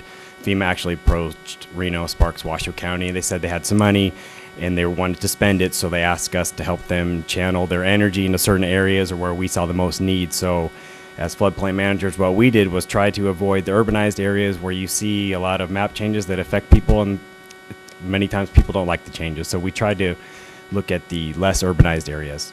Okay. Well, I would just like to ask the manager that he keep us abreast of map changes and activity with the mapping, because, flooding is of concern to this body. Thank you. I have a motion second. Any further discussion? All in favor say aye. Aye. Those that oppose, no. Motion carries unanimously. Thank you. Item F3, ordinance. This is Bill number 6862, an ordinance to amend Reno Municipal Code Title 14, Buildings and Construction, Chapter 14.04, Uniform Building Codes, Chapter 14.06, Electrical Code, Chapter 14.08, Plumbing Code, and Chapter 14.10, Mechanical Code to adopt the amended 2012 editions of the 2012 International Building Code, the 2012 International Residential Code, the 2012 International Mechanical Code, the 2012 International Fuel Gas Code, the 2012 Uniform Mechanical Code, the 2012 Uniform Plumbing Code, and the 2011 National Electrical Code with appendices and amendments, and to add and delete certain wording related thereto, together with other matters properly relating thereto. Before you give me a motion on this or anybody, were all the notices sent? Yes, Mr. Mayor, proper notice was given and no correspondence was received. Okay, thank you very much. All right, any discussion? Chair will entertain a motion. Second. Have a motion second. All in favor say aye. Aye. Those that oppose, no. Motion carries unanimously. Item G1, ordinance adoption. This is ordinance number 6289, ordinance to amend Title 18, Chapter 18.08 of the Reno Municipal Code entitled Zoning, rezoning a 14.03 acre site located within a cooperative planning area and is located along the east side of South McCarran Boulevard, 275 feet north of its intersection with Pembroke Drive, from 3.79 acres of UT 40 unincorporated transition 40 acres and 10.24 acres of OS open space to PUD planned unit development, McCarran Crossing, in order to allow for the development of a mini storage facility and commercial and office spaces with site-specific standards in 2 phases of development, together with other matters properly relating thereto. Have a Second. motion second. Second. All in favor? Discussion, anybody? Mayor, the staff report mentions that at the May 8th event, council members Breckus, Delgado, and Shivi were absent. I think that's more correctly that we were in the negative, and that's how I intend to vote this time. And I don't know, maybe we need to check the minutes and make a correction to our minutes. Oh, we didn't approve these. No, we did. It was the Yeah. May 8th meeting, I thought we did. No. No. Oh, okay. So I'll just state that. Have a motion second. All in favor say aye. Those that oppose, no. No. Show the vote, 4-3. Did you vote no? Okay, 4-3. Motion passes. All right, now we're item G2. Which is ordinance number 6290, an ordinance to amend Title 18, Chapter 18.08 of the Reno Municipal Code entitled Zoning Rezoning a 3.06 acre parcel located, 3.06 acre parcel from PF Public Facility to PUD Planned Unit Development Pioneer Parkway Holding Company, and 2, to amend the PUD to add 3.06 acres of 109.57 acre Pioneer Parkway Holding Company PPHC PUD on a 3.06 acre parcel located on the southeastern corner of the Geiger Grade whatever. Veterans Parkway intersection, together with other matters properly relating thereto. Have a motion second. All in favor say aye. Aye. Those that oppose, no. Motion carries unanimously. Item G3. We have a speaker first, Mr. Dene. Saturday, the Encyclopedia of Reno Government, and what we have here is they call it refunding. Normally you hear the word refund, you think something's being refunded back to you. But it says here they're going to refund the bonds, and maybe these students are wondering about, maybe are they going to have some bonds, money refunded to them? I don't know. It says the 2013 refunding bonds. Anyway, what it really means is refinancing. Several years ago, they had some projects that they thought were really, really going to work out great. So they took out gigantic loans on these things, and now they've been trying to pay these loans off all these years, but each year it turns out they don't have enough money from these great projects to pay off these loans, bonds, whatever you want to call them. At any rate, and one thing you might notice, students, as an object of understanding government, if it's something very unimportant, they usually will put, if you look on your agenda, they will tell you the amount of money that's being discussed. On this particular item, the refunding of the bonds, refinancing of the bonds, nowhere on here do you see the amount of money that they are talking about. Does anybody want to guess how much we're talking about? Like they were talking about 34,000 over there and 27,000 here. Well, in this particular case, they're talking about 39 million, big ones, $39 million. And I'm not speaking for or against this, by the way, although back in the day when they originally took out these loans, I did speak against them, or at least warn them about some dire consequences that might evolve through the years. So right now, for instance, they're refunding, trying to want to refinance the event center. You've probably all been to a concert at the event. She's nodding her head. A concert at the event center. Although I've never, with my great little band, Reno Two Wild Yankees band, I've never been invited to play at the event center, and I bet you'd really like that music. At any rate, I spoke for and against that back then. I thought that maybe there was too much money involved. I thought it was a good idea since they did give the Atlantis a gigantic convention center down south of town. I said they ought to give one for the Caranos for the middle of town, which they ended up doing. And also they're talking about the court building over there, the Mills Lane Court building. I spoke against that. I said we've got enough courts. We don't need a fancy building. Take a look at that building. It's way too expensive. The last thing you want to be pretty is a place that you don't want to go. How many people ever want to go into a court building? Nobody wants to go into a court unless maybe you're getting married or divorced. At any rate, nice chortle, I like that. At any rate, my point is, here we have, it's coming back to haunt them. All those things I reminded you earlier that I've given them more brilliant ideas for free, philanthropically. I come to these meetings since before you were born. And I give them the brilliant ideas, and now they're coming back to haunt them. Thank you. Mr. Chisel, would you come explain how much we're saving by refinancing these bonds? Again? So that the students, as the last speaker said, will understand the whole facts. Robert Chisel, Finance Director, for the record. There are a number of bonds we're refinancing, and we are not taking out additional money. We are just refinancing the bonds. One is the Downtown Event Center bond for $39 million, where we estimate to save $4 to $5 million over the life of the bonds.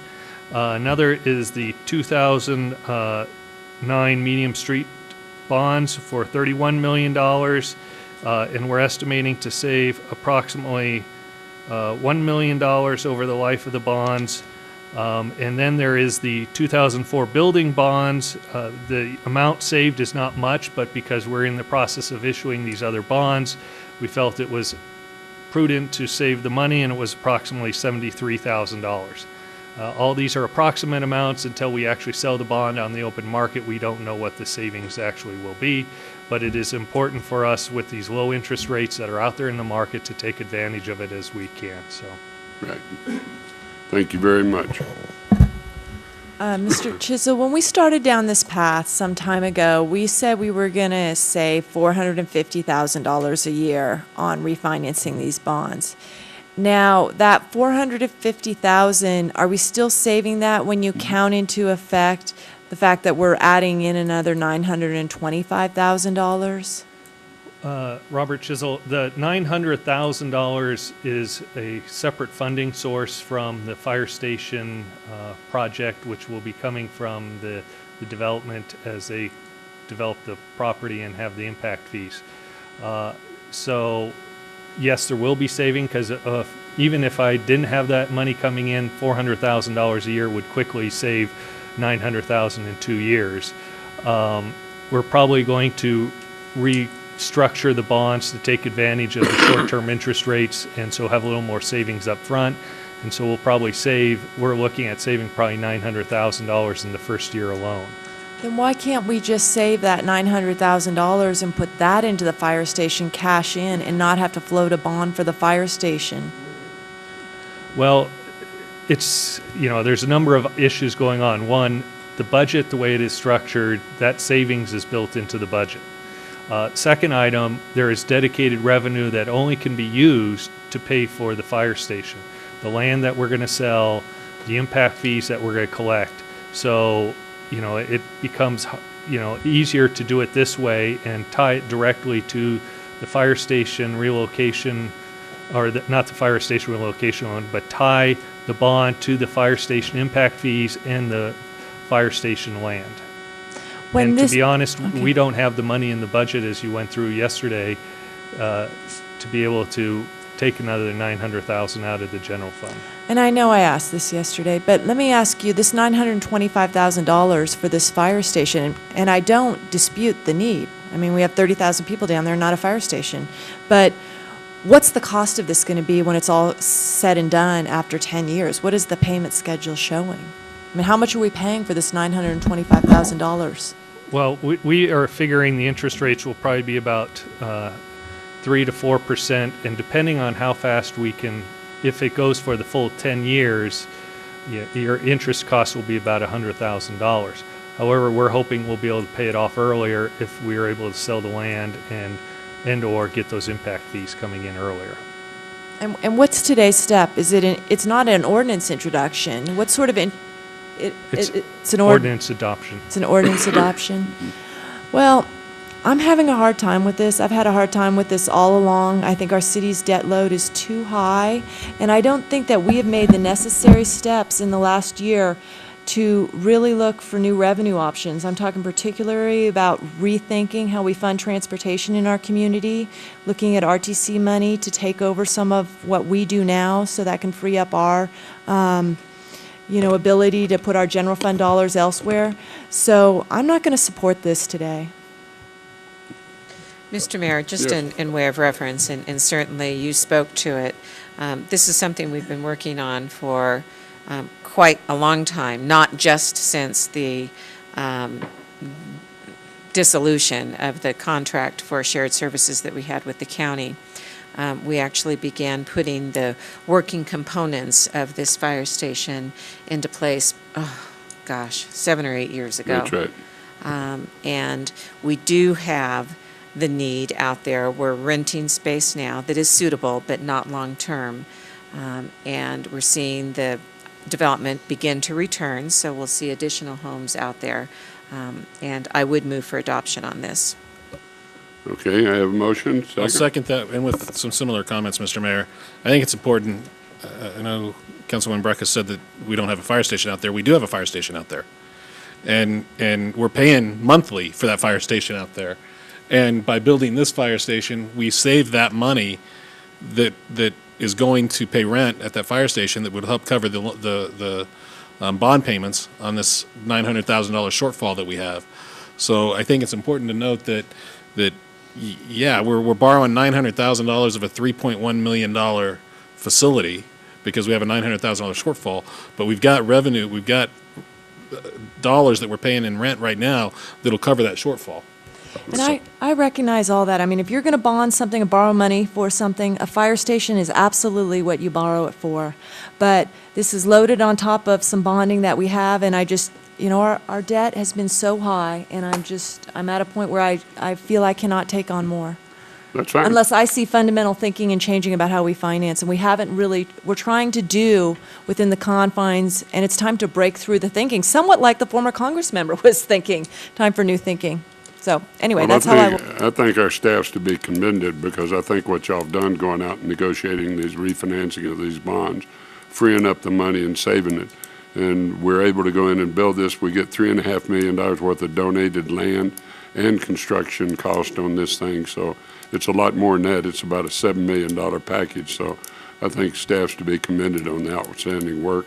and keep thinking out of the box like you have been, because this will save us money.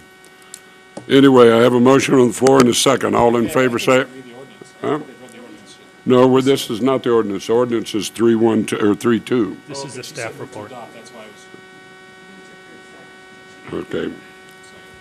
Have a motion, second. All in favor, say aye. Aye. Those that oppose, no. No. Motion carries unanimously. Ordinance. 6-1. Now, now we're at ordinance. Oh, this sure, is- it was 6-1. This is the G 3.2, which is ordinance number 6291, an ordinance authorizing the issuance by the city of Reno, Nevada of its general obligation limited tax capital improvement refunding bonds additionally secured by pledged revenue series 2013A for the purpose of refinancing certain outstanding obligations of the city and providing other matters properly relating thereto. Before we go to a motion, we have a speaker, Mr. Dene. Sam Dene, the Encyclopedia of Reno Government, and I was speaking basically on, I said I was going to speak on G32, but I'd like to speak on all three of these, and I'll be very brief. And I do want to, I guess, the prestidigitator of budgetary magic over there corrected me. I was way off. I said 39 million. The least I could calculate, he said 60 million, 39 million and 70 million.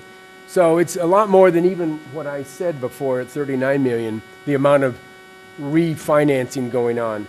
At any rate, it's if you want to think of it sort of like as your house and you took out a loan on your house and you wish you hadn't done it in the beginning and you still got your house and now this is a simple analogy. So you're going down and refinance your house because you're maybe going to get a lower rate and hopefully pay less and hope things are going to get better and you'll be able to pay off the house. At any rate, I notice on these four items where you specifically go underneath G3, you say for the one, you say that you're going to refinance for the purpose of refinancing certain obligations of the city relative to fire protection projects. But on the next couple of items where they're really big ones, it says for the purpose of refinancing certain outstanding obligations of the city and providing other matters relating thereto. And it doesn't specify what number 6858 was or 6858. They just say providing other matters relating thereto. Whereas the other one speaks relative to the fire department operation. So I don't know, to a typical person out there, they might wonder what is going on those other ones where they say other matters relating thereto. That doesn't tell you specifically if that's the event center or the court thing over there or the street bonds or all these other things that they refer to in the beginning. So you don't know which one is which. And then they just kind of, but they did specify about the fire department thing, which is kind of low. And by the way, the fire department, that fellow who's building the fire station was very nice. He donated the land. He donated the land to the community for the fire station way down there south of town. And now they're going to give him the contract to go ahead and build the fire station. So that sounds like a pretty good deal. Close the public comment. Motion? We have, did you do the motion on, I thought we did the motion on G3 too. This should be G33. I need to read. Well, no, we haven't voted on 3-2 yet. We haven't? No. Okay. I had a public My comment. error. Now I have a motion. Second, all in favor, say aye. Aye. Those that oppose, no. Motion carries unanimous. Oops, 6-1. Item G33. Which is ordinance number 6292, an ordinance authorizing the issuance by the city of Reno, Nevada of its general obligation limited tax medium term various purpose bond series 2013B for the purpose of refinancing certain outstanding obligations of the city and financing the cost to acquire, construct, improve, and equip fire protection projects and providing other matters properly relating thereto. Have a motion. Second. Second. All in favor, say aye. Aye. Those that oppose, no. 6-1.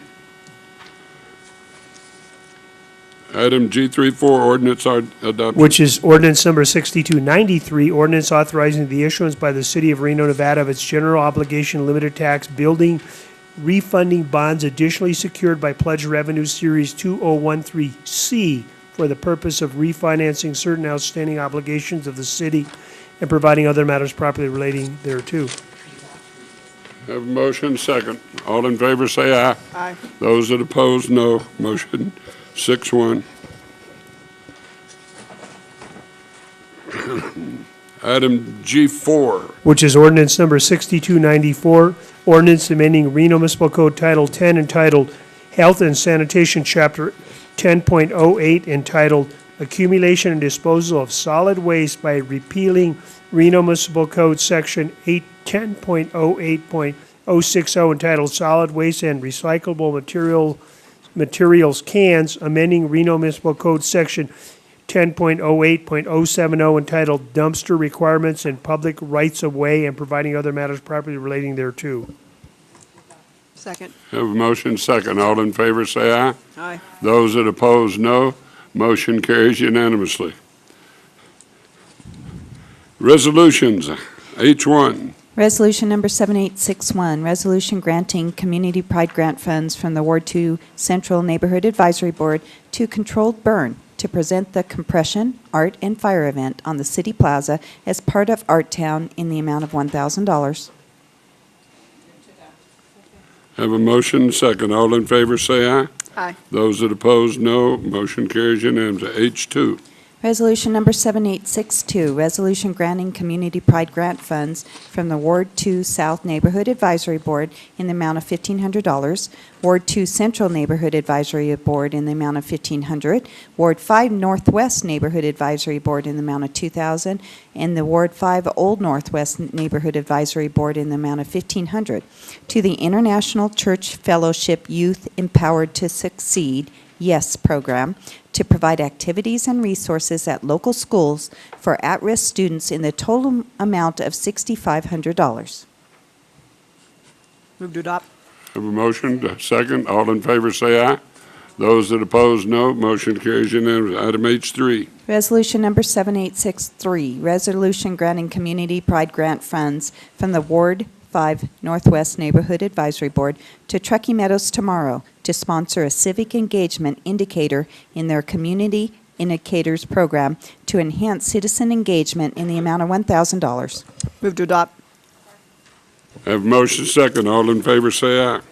Those that oppose, no. Motion carries unanimously. Item H4. Resolution number 7864, resolution granting Community Pride Grant funds from the Ward 2 South Neighborhood Advisory Board to Reno Continental Little League for the installation of artificial turf at the main field at Jack Tegley Fields in the amount of $1,000. Second. Motion, second. All in favor, say aye. Those that oppose, no. Motion carries unanimously.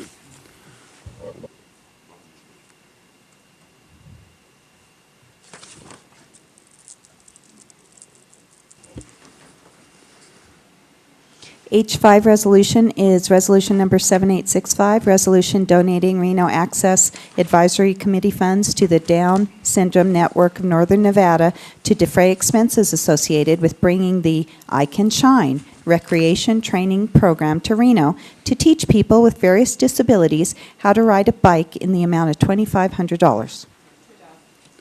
Have a motion and second. All in favor, say aye. Aye. Those that oppose, no. Motion carries unanimously. Item H6. Resolution number 7866, resolution donating Reno Access Advisory Committee funds to Team River Runner, Reno chapter, to defray expenses associated with providing active duty service members and veterans with an opportunity to find health, healing, and new challenges through recreational paddle sports programs in the amount of $5,000.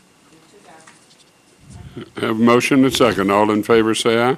Aye. Those that oppose, no. Motion carries unanimously. Item H7. Mr. Mayor, that was pulled. H8, Oh. though, is resolution number 7867, resolution directing the Deputy City Treasurer, Finance Director, to give notice of the sale of property subject to the lien of a delinquent assessment and ratifying all actions previously taken and providing other matters properly relating thereto.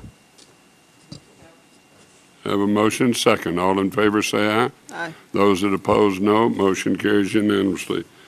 Ordinance introductions. Oops, nope, nothing. Item J, standard items, Parks Recreation Services. J1.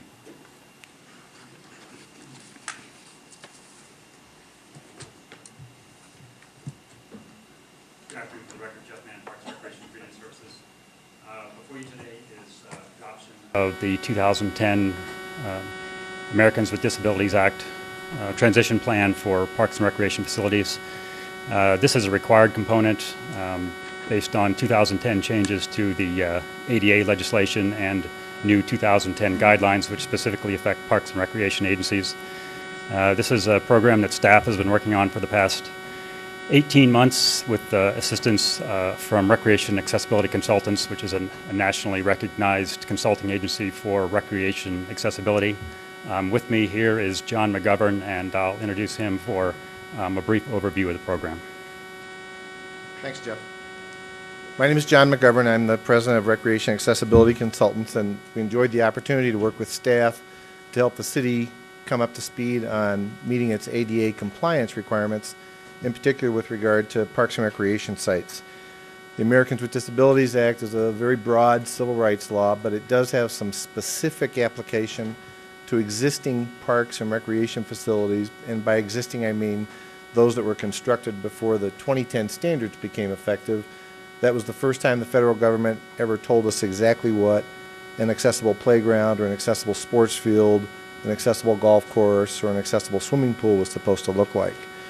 So although the city had been working in the 90s and in the first 2000s to make its new sites accessible, this is the first comprehensive look at existing sites. There's a very positive reason for why the city should evaluate its existing sites, and it's just because you want to make sure that all of your residents are able to use existing sites and facilities. I think the second reason is you're required to. Section 35.105 of the Department of Justice Title II regulation stipulates that you evaluate your sites against the 2010 standards. In working with staff, we did that. We used the 2010 standards. We used the old 1991 standard, which could apply to sites that were constructed before 2010. We also looked at some unfinished federal regulations. For example, there's not a definitive standard on what an accessible trail looks like. So we treated that as a smart practice and built that into our process. There's not a definitive standard on what a picnic table looks like if it's accessible. But I think everybody here has seen an accessible picnic table. So on some of these things, we don't need to wait for the federal agencies to finish their rulemaking. Common sense can prevail, and you can acquire this on the marketplace. And that was part of our training effort with staff.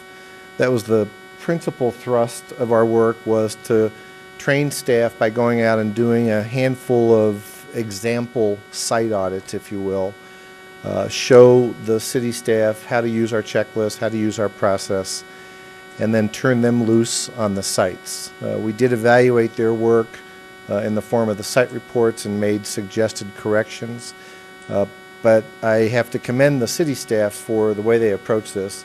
They really did a thorough job of looking at the sites and facilities, which again is what you're required to do by Title II. One of the most gray areas of the ADA is how many of our existing sites do we address. That's called the program access test. And our advice to staff, and it's evident in the reports, is first, if you have unique sites like Rosewood Golf Course, you really can't do some of the other non-retrofit approaches that make it accessible. If you have one of only one thing, you really do have to eventually make that site accessible. But for numerous or duplicated sites like sports fields or playgrounds, we've always recommended an approach of one of three eventually being brought up to speed. So staff have adopted that here, and we think that that approach will allow the city to optimize your resources while still making sites accessible. We did come back for a second training on trails. I mentioned trails earlier as an area of unfinished business. We'd encourage the staff to watch the rulemaking on this. It may take another 4 to 6 years, but there will eventually be a final standard on trails. So for new construction going forward from that point, that would be something you'd have to comply with. Today, it again remains what we would describe as a smart practice. Jeff and staff have also developed an approach to how to prioritize the work. that we think is a very good approach. It focuses on everything at a site, so everything from parking to sports fields to playgrounds to signage at that site will be addressed before you move on to another site. That's a good approach. It allows the customers that you have to know that if they come to that particular park site, that everything there will be able to meet their needs. I think there's a couple of things remaining to be done. One is a citizen feedback opportunity that the city's required to do, and I know the Parks and Recreation staff are planning to address that. So I'll stop there. I know you've got a full report in your packet, and if I can answer any questions or tag team with Jeff, be happy to do that. Thank you very much. Any questions, anybody right now? One question, you know, in the hierarchy of ADA requirements, you know, we're hitting parks right now, and we've made a substantial commitment next year in our budget of our scarce CDBG dollars. I think we're putting in about $800,000 to one facility. But in the hierarchy of the requirements, where do sidewalks come in? Because we have so many non-compliant sidewalks, and we haven't, you know, is that same mandate that hard driven down to us? That's a good question, Councilwoman. Sidewalks, though, are part of the public rights of way accessibility guidelines. They're not part of a final standard yet. So it's hard to characterize a sidewalk as a smart practice because it's such an elemental part of every city's infrastructure. But right now, today, there is not yet a final standard there. There is with regard to some of the recreation amenities I mentioned. So I guess from a hierarchical point of view, it's standards first and the things they're addressing, then final guidelines, so that would be sidewalks, then not yet final guidelines, that would be trails, and then things that we haven't even talked about yet. Mr. Mayor, for staff, this is an incredible amount of work, and we certainly appreciate it. We're kind of behind the gun on some of our adaptations in terms of the complete service in our parks. The accessibility certainly we've had to meet, but we've kind of started finally to get some public-private partnerships. For instance, this last year we did right there at the center. What's that park behind there? That Junior League? Dick Taylor Park. Yeah, teamed up with us. So this is a very well-done plan. I know you've worked closely with the Citizens Advisory Committee, Access Advisory Committee, and they certainly appreciate all your dedicated work. Good job. Thank you, ma'am. We did have a joint meeting with the Recreation Parks Commission and the Reno Access Advisory Committee last week, and they both recommend approval of the plan.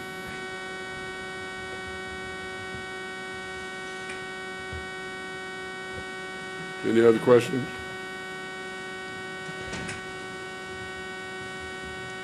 We need a, Move to accept staff report? have a Or motion? it's That's action, yeah. Do we need a resolution? Hmm? Nope, No. just accept the staff report. Okay, motion, second.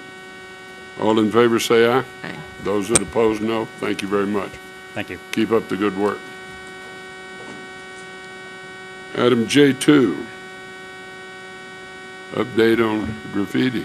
Hello, Chief. Good afternoon, Honorable Mayor and Council. Steve Pitts on behalf of the Reno Police Department. I'd like to start out by thanking the council and the community for supporting our recommendation to increase our efforts in graffiti abatement. And today I'll provide you a very quick update on 3 areas, which is abatement, where we're at there. Enforcement efforts, some of those are somewhat confidential. And then what we're doing with community engagement. With the addition of the second abatement person, they've been working for about 2 weeks. We're running 7-day-a-week operations on abatement, and we think that probably within the next 30 days we'll get a handle on the current service requests that are in the system. They're also putting together recommendations for dealing with graffiti a little bit more proactively, because a lot of these locations and properties that we have waivers for, and we get information, we go out and abate that graffiti, but we also encounter graffiti in those areas also that we may not have waivers for. So they're developing a much more proactive approach to that. Enforcement, what I will share with you, and I've shared with the council members individually, is there are aggressive enforcement efforts underway right now. I would prefer not to get into those details. but I want to make sure you feel confident that we are out there doing that, and those listening that are tagging understand the Reno Police Department is in the community actively enforcing certain operations. Community engagement, the first things we wanted to do, based on discussions we had here with council, was improve the information on abatement and the process on our website, and we're in the process of doing that now, and our interaction and work with secret witness. The other thing we're doing is we're looking at examining the deployment of graffiti cameras and any additions to that asset that we've used previously in the community. With that, I'll take any questions or suggestions on graffiti. I have a question. So we've added the additional full-time person. So do we now have 80 hours on average per week that people are abating graffiti? A week? Work hours? Yes, ma'am. Roughly 80 hours. Roughly 80. All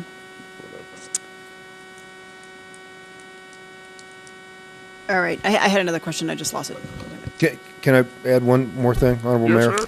Is we have another abatement, basically the device that we use for the soda spraying and abatement. And we're looking and working very closely with Public Works to purchase another vehicle, and I can end up purchasing that once I get a couple of bids. So we end up with 2 vehicles deployed. Right now we're using one basically for 80 hours a week. Okay. My other question just came back to me. Ma'am. Okay, so I know that right now the 2 full-time abatement people I know they have their hands full with catching up. But once let's just say they've kind of caught up and we add the additional third person that we have budgeted now, I know we respond to graffiti, calls in that there's graffiti, but just driving around, do they, when they're not removing the graffiti, are they driving around looking for it, or do they just respond? That's developing the proactive approach, okay. Mrs. Giordone, and plus the other recommendation that we had previously that I would make again to this council, and I apologize if I'm reiterating from previous discussions, but is that once we have a solid abatement system in place, then we start really networking with the various NABs or whatever we're going to refer to as NABs and networks in the community like West of Wells, and we'll put those networks together and really start dealing with graffiti at the ground level in the neighborhood. Okay, so you will be meeting with the Regional Alliance for Downtown and the East Forest yes, Merchants? ma'am. Okay, thank you. Yes, ma'am. Chief Pitts? Yes, ma'am. What is the current fine for graffiti right now? Just excuse me, let me pull, there's a couple, let me pull those up.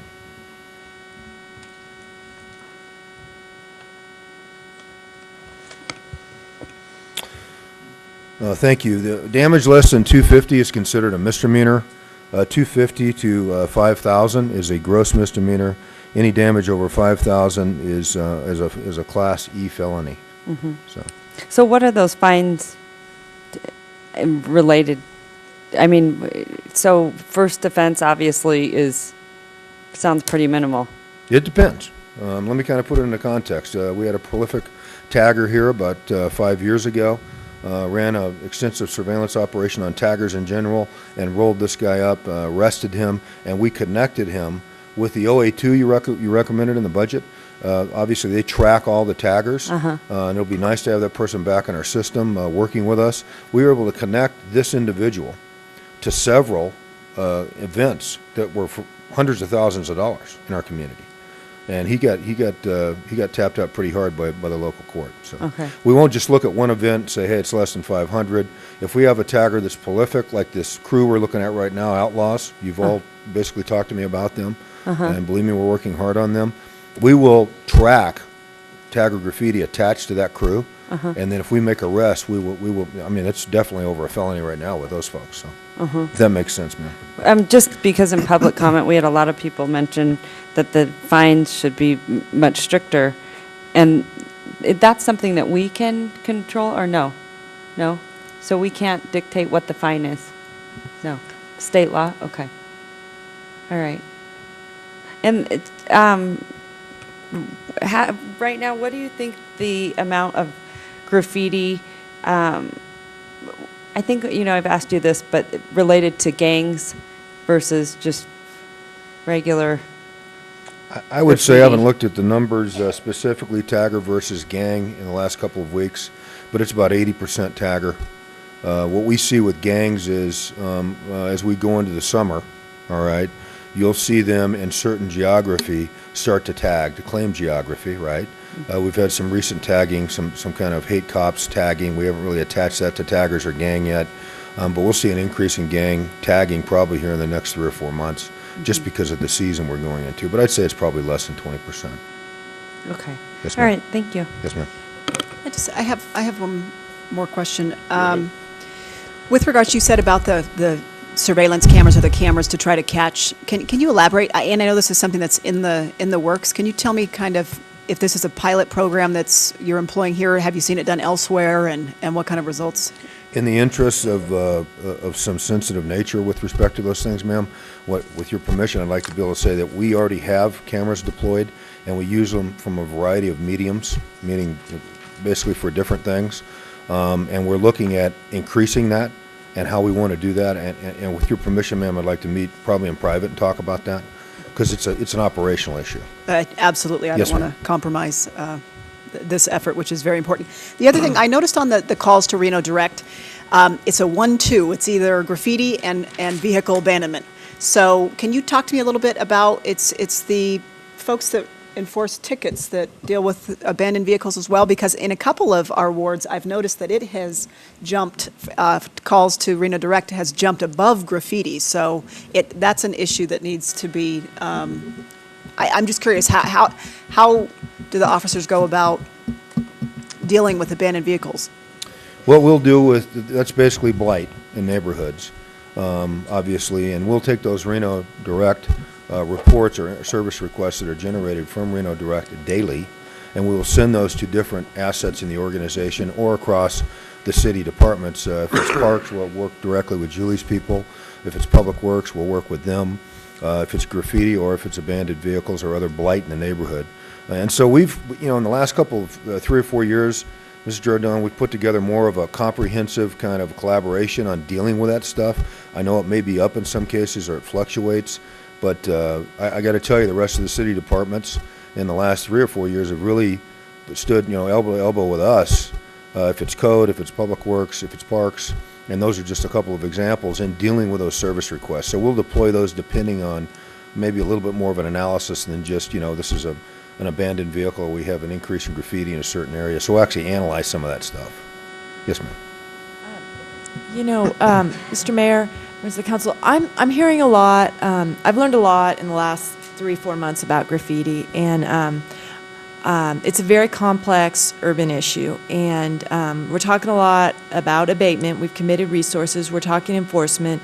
But I think I've been maintaining that it needs to be a multi-pronged approach, and I've heard a little bit about education, but the more I learn about graffiti, I'm learning about the culture of graffiti and the culture of graffiti within different age groups in our community, the blurry line between who is an artist, what is art, and what is not art, and some sentiments of condoning tagging and art, because it is art in some ways. And I think there's some mindsets out there that I have been finding and very troubled by, and even finding that, they're not people I would have thought. So I guess in conversations with artists, with people who, share this urban space with us, I think there are some issues to be addressed in terms of public awareness on this is not okay, and this is not okay to condone it. And it's not art. It's not enhancing the urban environment. It is privateering the urban environment for what,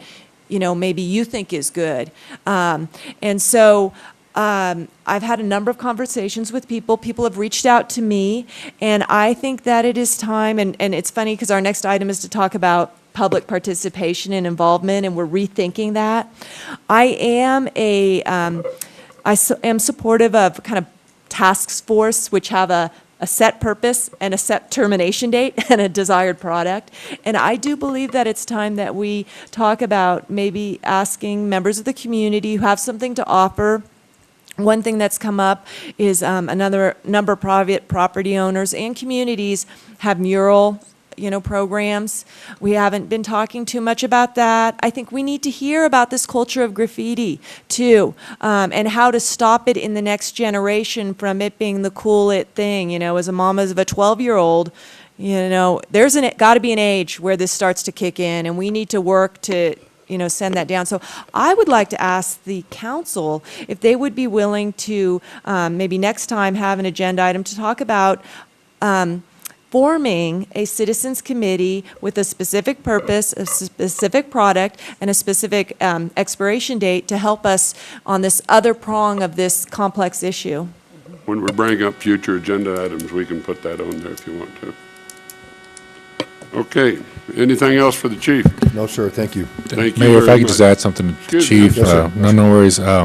Just wanted to give you my appreciation as I've been going out to my ward. People are starting to see the quick response, and they're delighted to know that we're going to restart the abatement program in July. So that helps out tremendously.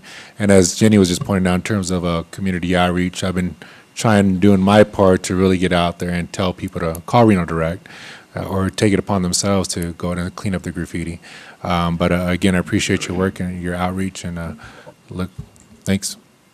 Thank you, sir. And again, as I mentioned in the introduction, we couldn't do it without you in the community. So, and another thing with Mrs. Bruckis's suggestion that you may think about is we've been successful in the last decade in formulating summits where we bring in the best people, maybe on a subject. In this case, we're talking about graffiti. And so we kind of get the best practices and have a discussion. You start bringing stakeholders to the table, and it seems to work out fairly well. We did it with gangs probably in the last 8 or 10 years. I'm sure the older council members and the mayor will remember some of the work done there, and we could do the same thing with graffiti. So, thank you, sir. Oh, I just wanted to remind people that we do have a reward system for anyone that does report graffiti. So I think that's something that we need to continue to promote so that people know that. Because, I mean, little Johnny's brother might know of Cindy's sister who's doing it, and I think those are the things that get out there. But anyway, because a lot of people don't know that. So it's a reward for turning somebody in, not so much for calling to graffiti on the wall. Yes, and that is something that gets back to our messaging, which I think Jenny touched on, and I think we do need to maybe do a better job of messaging that there is rewards out there for successful prosecution of graffiti. And with the clarity, while some may argue about art versus graffiti, let's make one thing clear: destruction of property is a crime. So I think that's a message that we need to get out there loud and clear. Also, is that. It's not something we're going to tolerate. Yes, ma'am. Also, you got people that they're not all 16, 17, 18-year-olds. These are 21, 22, and older. Chief, anything? No, sir. Okay. Ladies and gentlemen, I need to step out a minute. I want to jump over to item K1, boards and commission appointments. Item K1A, Reno City Planning Commission. I was planning on requesting y'all's support to put Chuck Reno on the Planning Commission. Second. Have a motion, do I have a second? Yep. Have a second, all in favor say aye. Aye. Those that oppose, no. Motion carries unanimously. Item K1B, Reno Tahoe Airport Authority. We have two people on there, Mr. Murdoch and Mr. Hall. They still are eligible to serve one more term, and I'd like to reappoint them because they're going through some transitions, and they're well experienced on it. So I'd like to reappoint those two people. Second. Have a motion, second. All in favor, say aye. Aye. Those that oppose, no. Motion carries. You have an appointment for Reno for Recreation and Parks Commission? Mr. Mayor, as the liaison, I would like to recommend that we appoint Nathan Daniel and Lane Van Noy. There's an appointment coming up later in the year, and I think this other person would be good too, and we would be reaching the diversity of ward representation Good. that we seek on this board with that strategy. Okay. So that's the motion I make, Nathan Daniel and Lane Van Noy. Second. Have a second, have a second. All in favor, say aye. Aye. Those that oppose, no. Motion carries unanimously. Now we'll go back to item J3. And thank y'all very much for working with me, but I've got to step aside for a little bit. Chief? Honorable Vice Mayor and Council, Steve Pitts, on behalf of the Reno Police Department. This is basically just a quick update on your direction on a month ago on the special assessment district specifically for police. And what I've done is follow some of your recommendations, and you've kind of done some things on my own,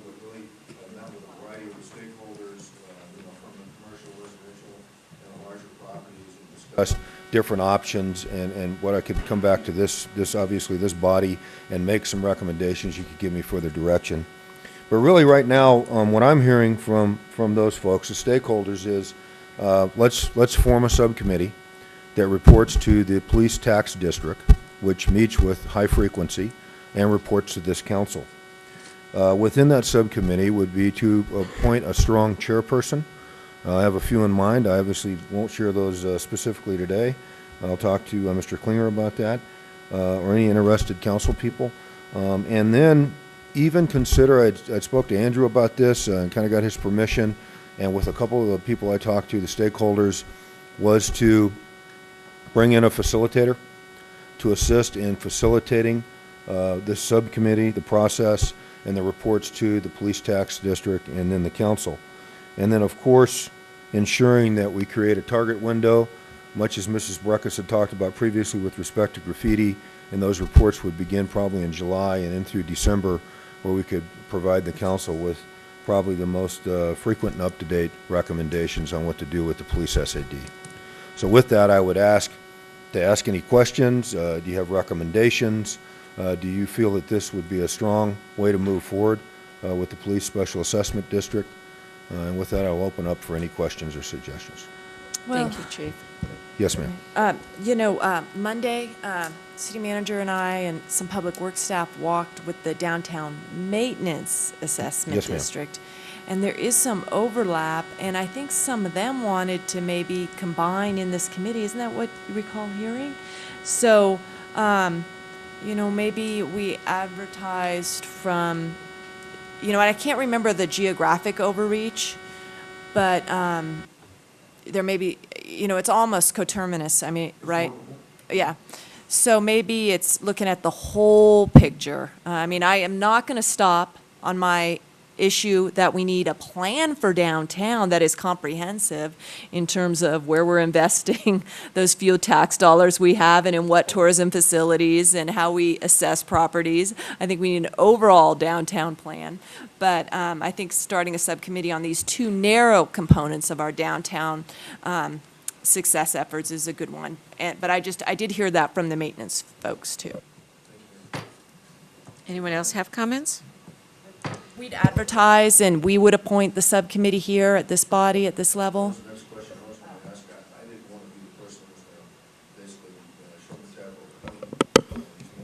Subcommittee.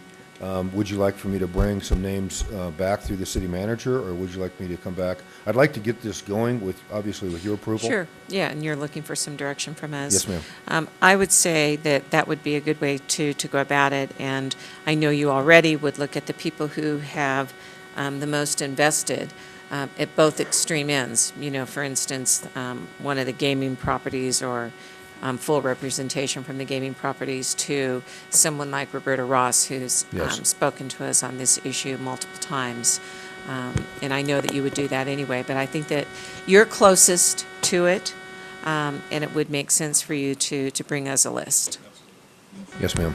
I'll have that for you in a couple of weeks. Is the thought process to get like someone from the Riverwalk Merchant, someone from East 4th Street, someone Yes. from the, okay. Right. I've kind of got a short Fully list already. I representative. won't share it today, ma'am, but Okay. Mrs. Ross is a perfect example, because the example I think we talked about a month and a half ago was the work that she chaired with the Downtown Alcohol Advisory Committee is very successful for us, at least at the police department. I think it made a lot of gains for us in downtown. And I think, citizen participation is one of our priorities, and this is a pilot project on how we are going to rethink that and do that. So I think it's good. All right. Thank you very much. Thank you, Yes, sir. Okay, we have a time certain. We're just a little ahead, aren't we, by a minute or two? Can we start? All right. Then we will move forward with the time certain of J4 and the discussion about the NABs, the Neighborhood Advisory Boards. And Council and Mr. Klinger, Deanna Gescheiter, Director of Communications and Community Engagement, for the record. I'd like to begin this quick presentation by telling you that staff is today presenting only proposed framework for your consideration. We are open to your feedback. Nothing within this proposal is off limits for changing. including names, process, and/or direction. The goal is ultimately to take our citizen engagement opportunities into the 21st century. Just to remind you, the way that we got here today was a request from all of you on March 27th to review the NAB boundaries and also the NAB structure as well as citizen participation. Because of that, we also looked at the CPG fund allocations, and we decided to take one step further and look at citizen engagement in total before we made some recommendations to you today. Some history: the NAB started as a neighborhood planning program back in the 80s for residents to review proposed neighborhood plans. The Newlands was the first neighborhood plan adopted by council. Since then, several iterations have taken place to get us to where we are today, where the NABs are called Neighborhood Advisory Boards. Just to set us up properly, currently the NABs primarily exist to communicate three separate areas: city information, to hear citizens' concerns and then identify solutions to problems, to also vet neighborhood development projects, and to award community pride grants. The research that we conducted today to develop today's proposed framework was we reached out to the neighborhood advisory board leaders. We had council member feedback. We did look at local government best practices, and we met with Sparks and county PIOs to compare our process as well as consult the SERP project review some of the results. So before we get into recommendations, we wanted to look at what is working with the NABs before we make any recommendations. Currently, and what we hear loud and clear, is the predictability of the scheduled meetings. They're consistent and people can depend on them. They're accessible because they're in the neighborhoods where it's convenient for people to attend. If people aren't there, the meeting minutes are often referred to for historical. We have noticed that controversial issues get attention. The board members are committed to their neighborhoods, and I think a very important component of this is that it develops future community leaders. For example, our very own council member, Oscar Delgado, is a past NAB member. So some of the challenges that we see with the NABs, the way they currently are operating: attendees want to hear from their elected officials on a regular basis, and currently they're not required to attend. Due to the economic downturn, we have seen a steady decline in development project presentations.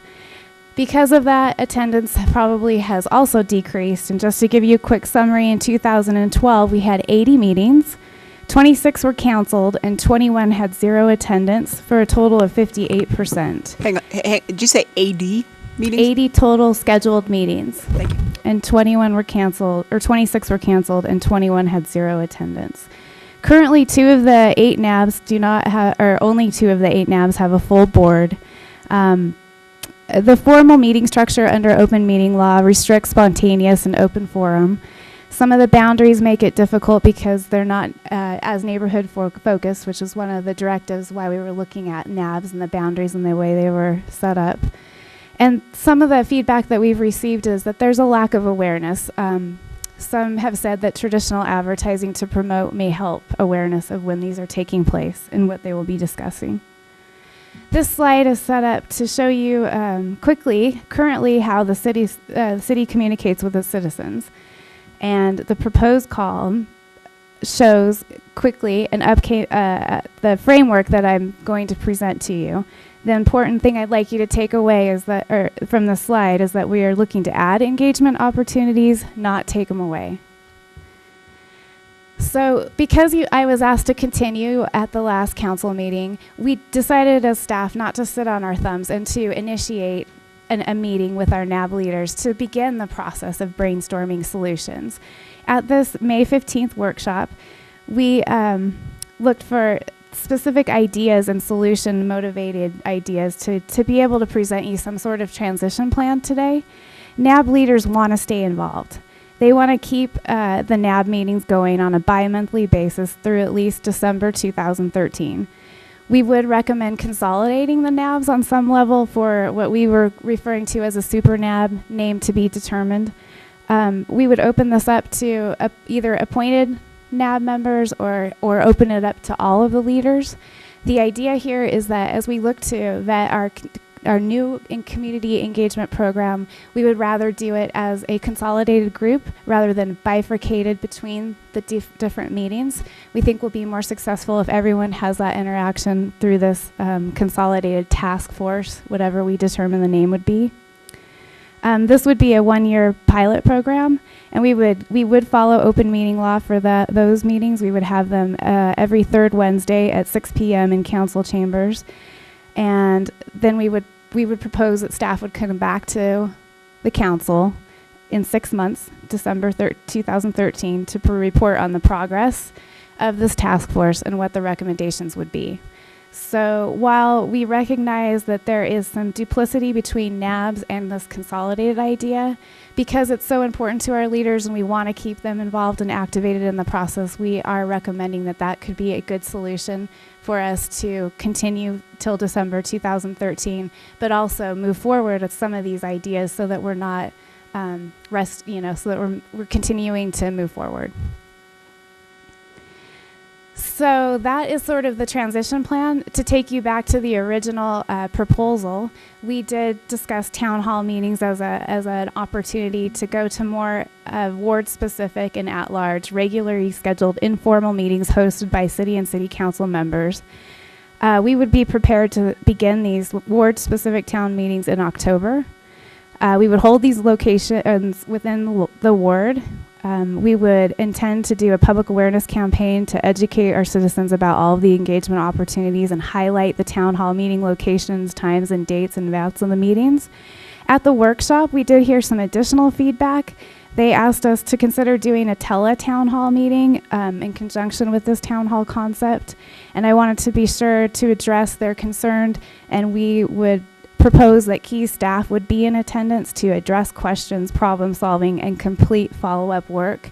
That way the council member that would be there representing the town hall wouldn't necessarily be stuck with all of the follow-up. Staff would be there in support so that we could either answer the question there on the spot or do some meaningful follow-up thereafter.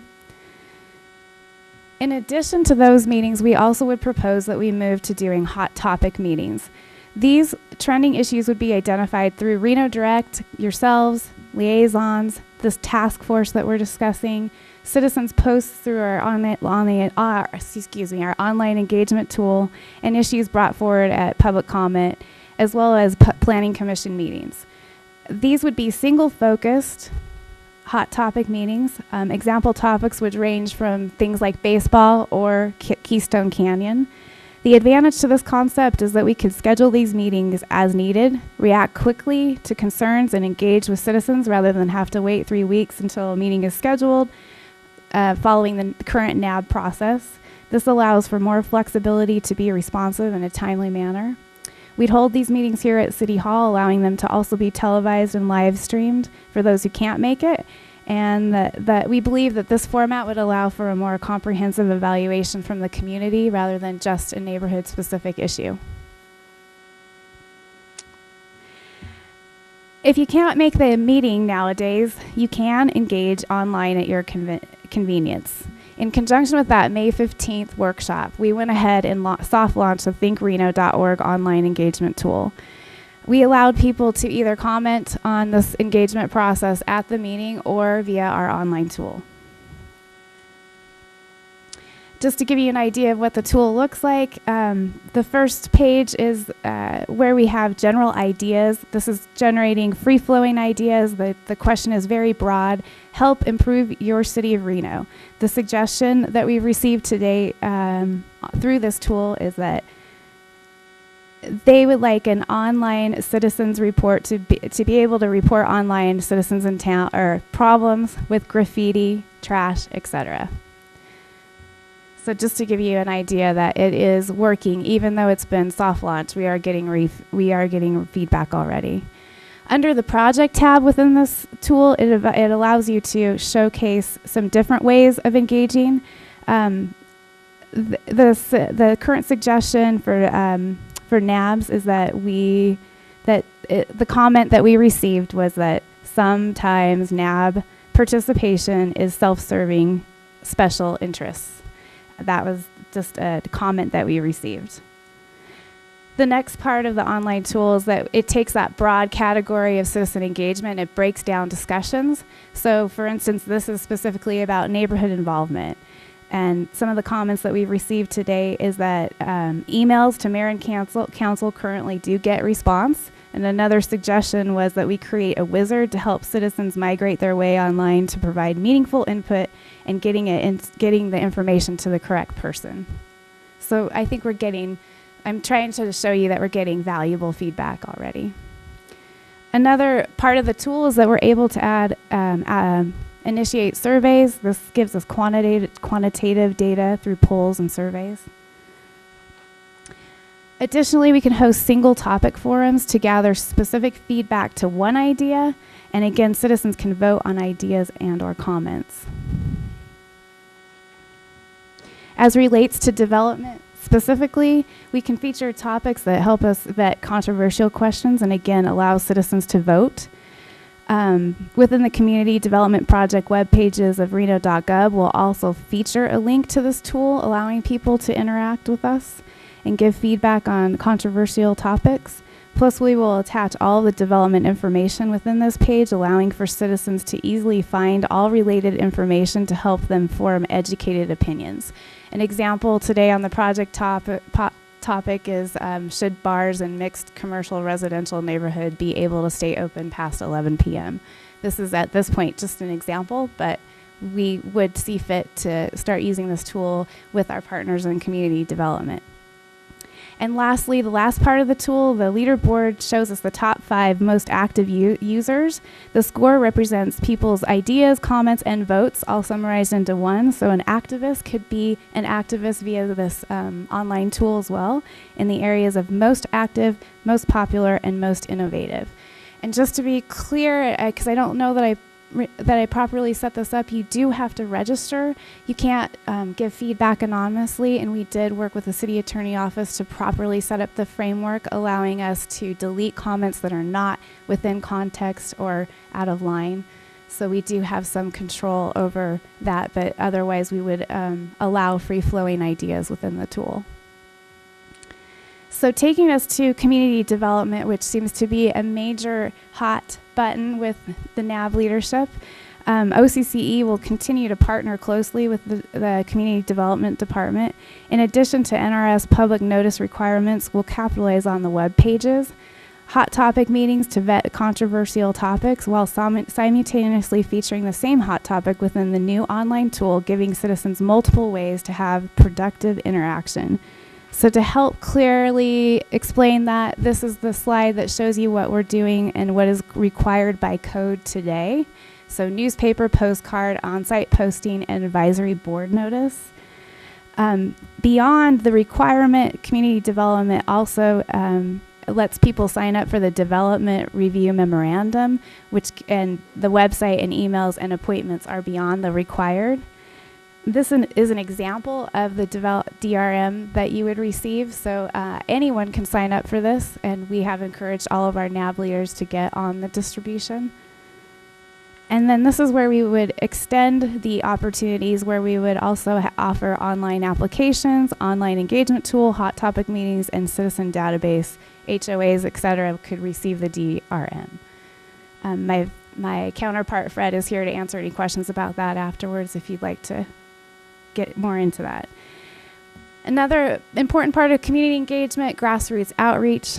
Every neighborhood has its own personality and every council member is different. People like to communicate in different ways. Therefore, we will work with each of you, council members, to design one grassroots outreach effort that best suits the citizenship and your unique style.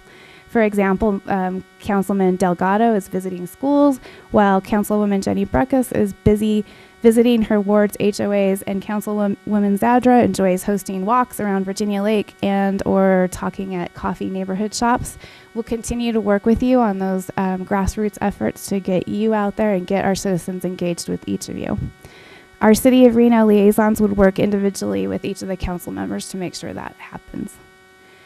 I wanted to be sure that we mentioned RCI because it is a successful program in helping educate citizens about what the city is doing. And A great engagement program is only as good as its awareness. Therefore, we are recommending that council allocate $50,000 to help start up this new comprehensive program, as well as allow us to do some paid advertising with senior publications, AdWords, search buys, creating partnerships with key media outlets. This would aid in the awareness of the new program and in turn increase participation.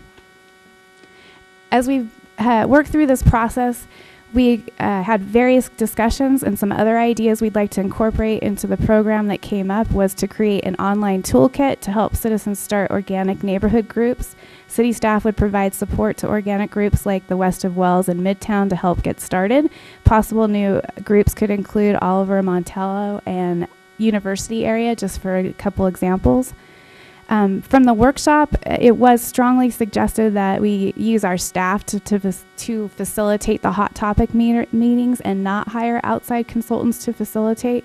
But I left the slide in here just to be sure that that everyone realizes that I'm incorporating everyone's feedback into our considerations. The NABs currently receive $1 per capita per fiscal year. 36% of the funds were allocated to city improvement projects, while 64% were allocated to nonprofits. And per our budget adoption meeting yesterday, it's being recommended that the funds be reallocated as seen on the slide above. So we've talked about this. I'll just go ahead and finish up by suggested that I'd like to suggest today that we continue NAB meetings through December on a bi-monthly basis, appoint leaders from the NABs to sit on this consolidated NAB to help flesh out the community engagement program, to report back to council in 6 months, to have town hall meetings begin in October, and special topic meetings would be initiated immediately as needed.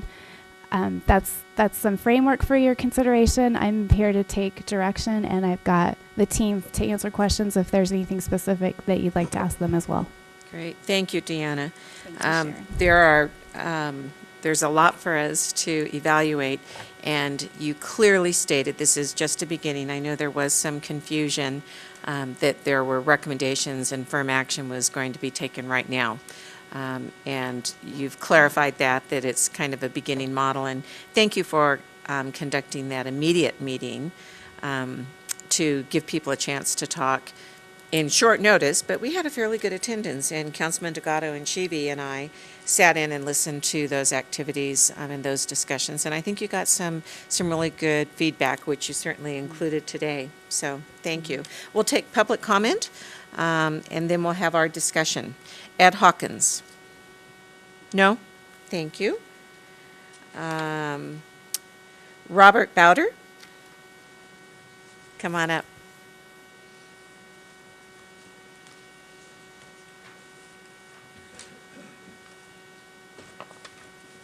My name is Bob Bowder, and I'm a resident of Reno. I live in the 5th Ward, and I'm on the 5th Ward Northwest NAB as a board member. But prior to that, I was in the audience quite a bit, sometimes the only one. And so I understand the concern that we have about the NAB program.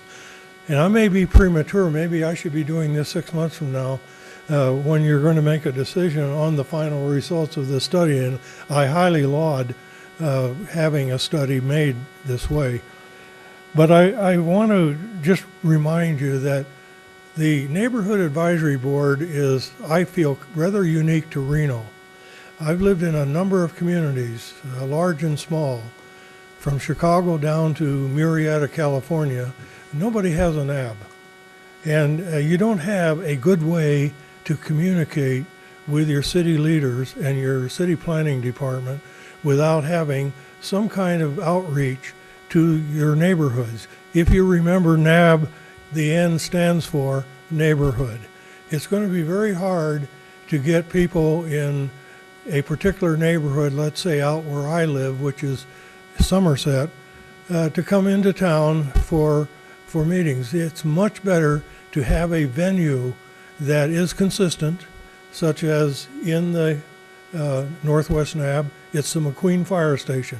Everyone in the Homeowners Association of Somerset and Del Webb know exactly where that NAB meets when it meets, what day of the month, and what time of the day. This is important, but we have some communication problems. And I think this is part of the failing of some of the efforts of the NABs, in that in the Northwest NAB, we have a number of homeowners associations. And you got the individual citizens to begin with, and then you could go to those homeowners associations, which can support what you're trying to get their interest in, and they will help you get people to come to a meeting.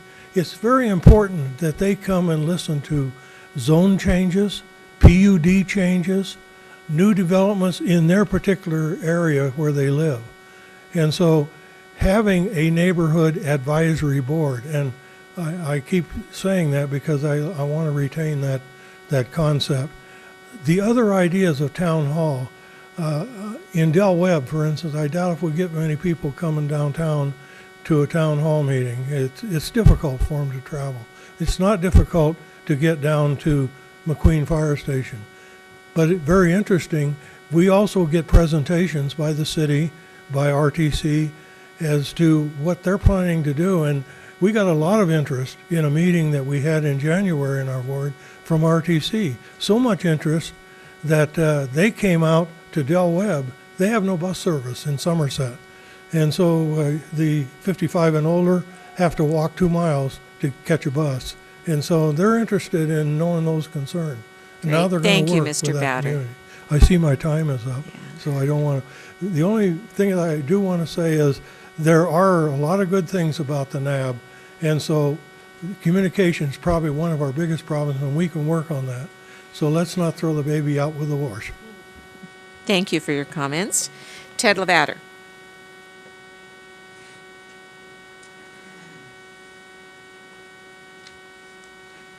Thank you, Madam Vice Mayor, City Council. This is one of those agenda items where I would sure appreciate hearing discussion from council prior to giving my public comment. There's a lot of information here. There's neighborhood advisory boards, online engagement tools. What topic I cover in my 3 minutes should be dictated by the topics that are of most interest to you, but I don't know what those are yet. So I'm kind of up here shooting blind. I guess I'll do my best. When it comes to the Super NAB idea, I think that's a good idea. I'd like to put my 2 cents in on the name there. Let's call it the Citizen Engagement Advisory Board. It sounds to me, or seems to me like in concept, that board would be appointed to ensure and protect the rights of citizens to participate in government. They could handle questions and inquiries about what is the best ways to participate. And certainly maybe they could even be experts in open meeting laws, which I think could be a useful tool for citizens to have, a resource where they could go and ask those questions without having to do the research themselves. When it comes to the online engagement tool, I think if this board has already made its intentions clear, that you guys understand that you need to do a better job engaging citizens in the process, and if you're failing to look to the internet to achieve that goal, you're missing out on a huge opportunity. So a couple questions I would have if I were you regarding this online engagement tool that I don't think I've heard discussed yet. 1, how much does it cost? 2, are there other options out there that may be less expensive? Did we look at different vendors? And then 3, who is going to manage this? This online engagement tool is not something that's going to manage itself. For it to be successful, not only are you going to need the $50,000 in ad buys, but you're going to need personnel behind the scenes who understand how to engage people online, who are watching the comments come in. It's going to need to be a tool, a platform for communication, not just one way, not just citizens telling the city what they want, but also the city responding on that very same platform. So those are the questions I would have. Definitely, I think the NABs are antiquated and can go away. I really like the idea of the town hall meetings, the hot topic meetings, and the online engagement tool I think is a great step. And I think the department did a good job on the presentation too. Thank you, Mr. Levater. Anybody else that would like to speak in public comment? You want to come back? Yeah, sure. Ed Hawkins, we already have your form. Thank you.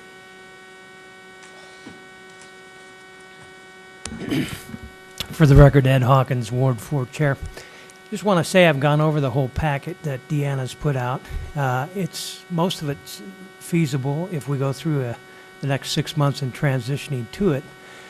The biggest concern I have with on one of the slides was we had talked, or she had talked about on the slide where you ask questions to the public and want their response for commercial/residential bars open past 11 o'clock.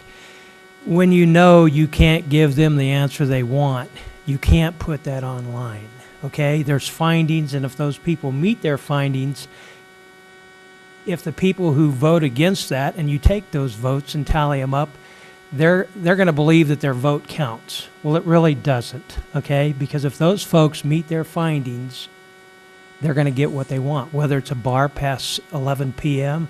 or a Scolari's that wants alcohol inside the casino or the gaming area. If they meet the findings, and that's what I've been told over the years by everybody here and before you, they're going to get what they want, okay?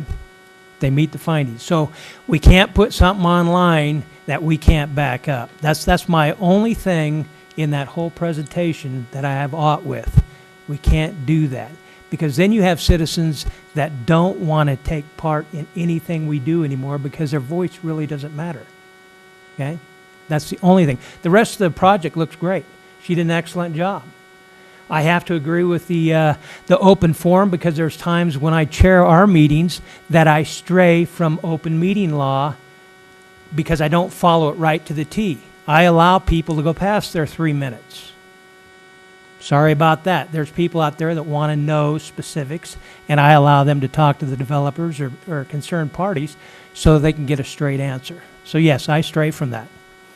And so this open meeting forum, whether it's hot topics, whatever's going to come down, and we can work on that in the next 6 months. I think it's all great.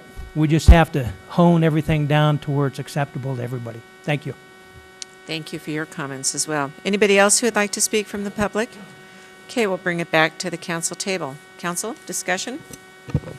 Ms. Sheevy? Oh, Deanna, did you have something?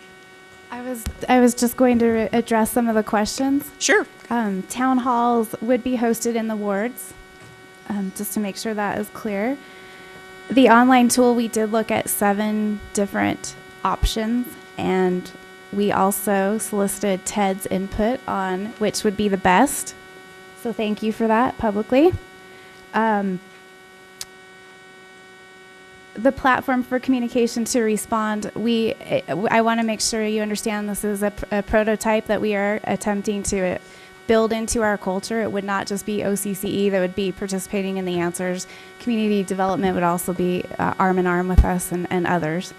And then just so you know, on the vote aspect that Ed was just referring to, Mr. Hawkins, it is meant to help you make a decision where, only certain people can come to a meeting, say 64. We're hoping that you get additional feedback that is, gives you more advisement on a representation of our total demographic as a city. So rather than just people who can make it to a meetings, you can also get a sort of landscape for beyond just a meeting. So that's what the tool voting, and you can only vote up, not down, so you can vote ideas up.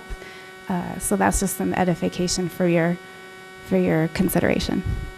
Deanna, while you're there, for clarification, after the public meeting you had last week, 2 people came up to me about the public tool and said that you spoke to that, you have to identify yourself.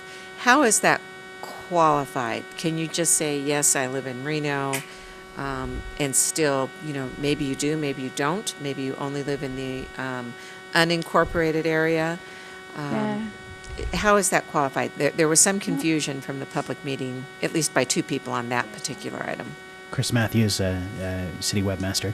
The tool doesn't actually restrict someone from so that they're only a city resident. We do ask which city ward they live in, and as some of the options, we do say Spark citizen, unincorporated county resident, or outside of the area as a possible option. So we can get feedback from people who are not citizens of the city of Reno. We also can filter those demographics in the reports so that we can see here's the overall sort of feeling on an item, and here's the item specifically from people who have indicated they live in the city of Reno. To your point, the reporting mechanism back to you is going to be extremely important and something we have to work through. Yeah. What one person said in particular was, somebody could identify themselves as John Smith, and you can buy whatever website address you want. So you may not have anybody in your entire family with the name John Smith, but you're still out there babbling on some topic or giving valid information on some topic, and you really haven't identified yourself. So that was this one gentleman's concern in particular. Do we have? I wonder if you could you possibly, Chris, maybe you get a number back to the address? Could you hook them up or do something in the... Hello? Okay. Chris Matthews again. Yeah, there are a number of ways that we could help narrow things down. We could check IP addresses. They're not built into the system. That's what I meant, through IP. Yeah, they're not built into the system right now, so it's not something that we could, do immediately. But we could help to try and verify a person's identity. I'm not sure even here in physical public comment if we check ID when someone submits. I mean, they write down that my name is and here's my comment, and we don't really. True. I mean, we know these people, some of them, and don't others. So we have that. We rely on that measure of trust that the citizen is who they say they are. But yes, it is possible that someone could misidentify themselves either on purpose or on accident and not be who they are. Mm-hmm. Madam Chair, Tracy Chase, Reno City Attorney's Office. Just wanted to advise you, because we were in discussions and looking through the protocols on this. We didn't, it's not established as a public forum. It's established as an online tool. It would not change your public hearing process that's required by code, just so you're aware, and everybody's, I think, on the same page of that. But it's a really nice citizens engagement tool.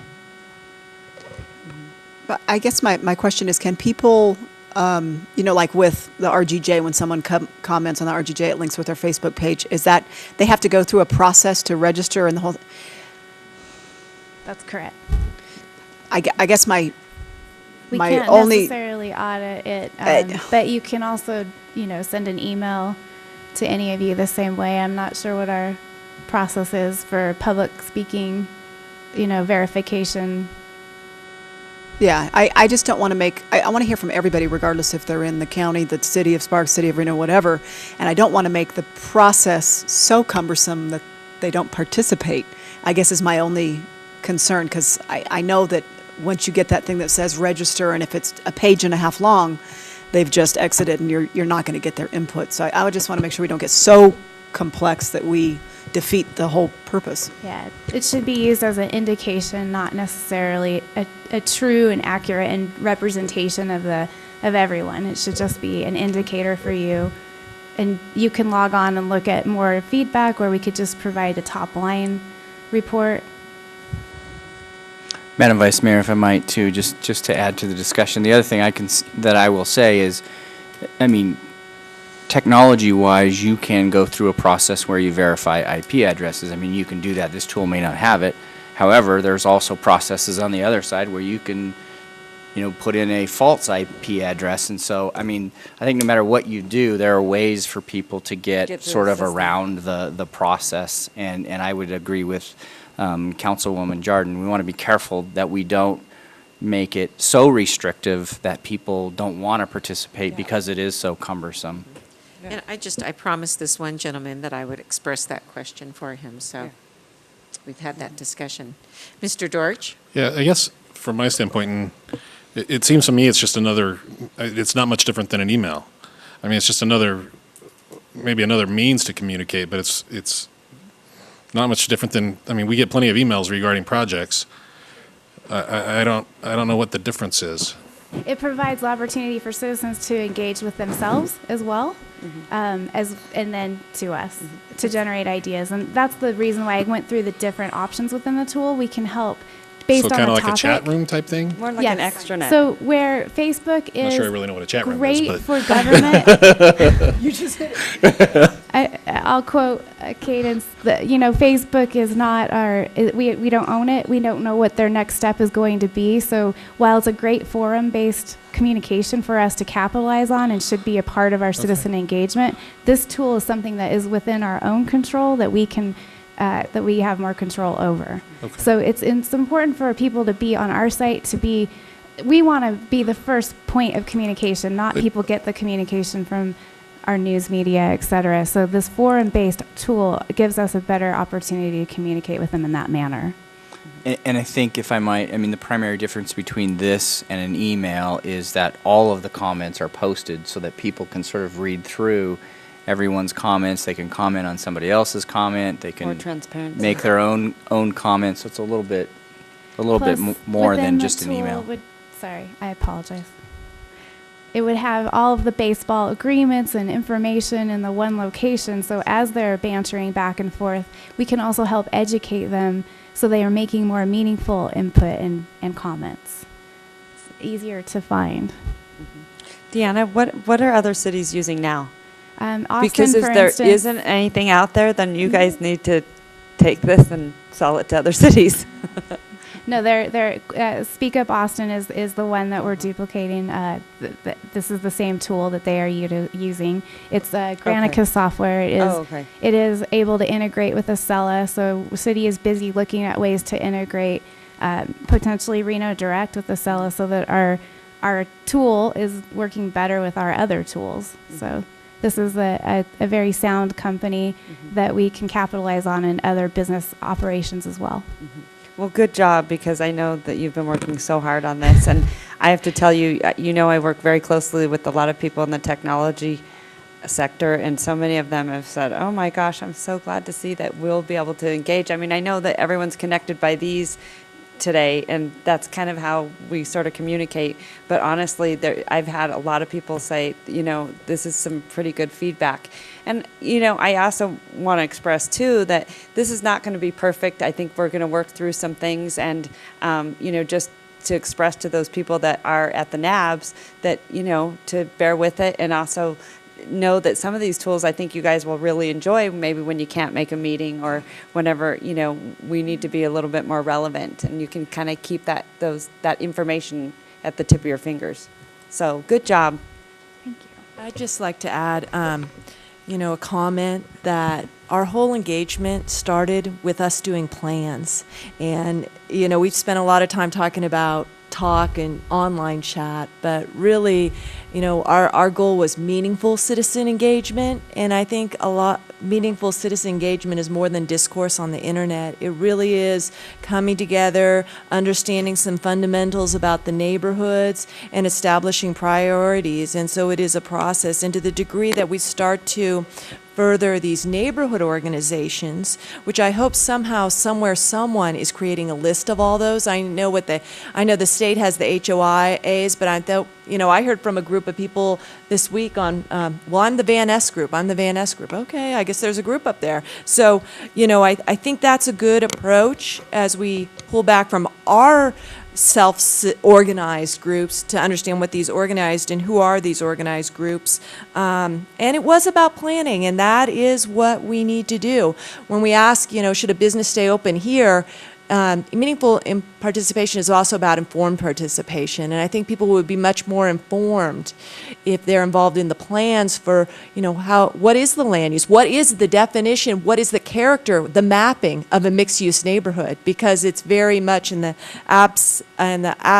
abstract when it's put on something like that. So that's one thing. You asked a little bit about the facilitation.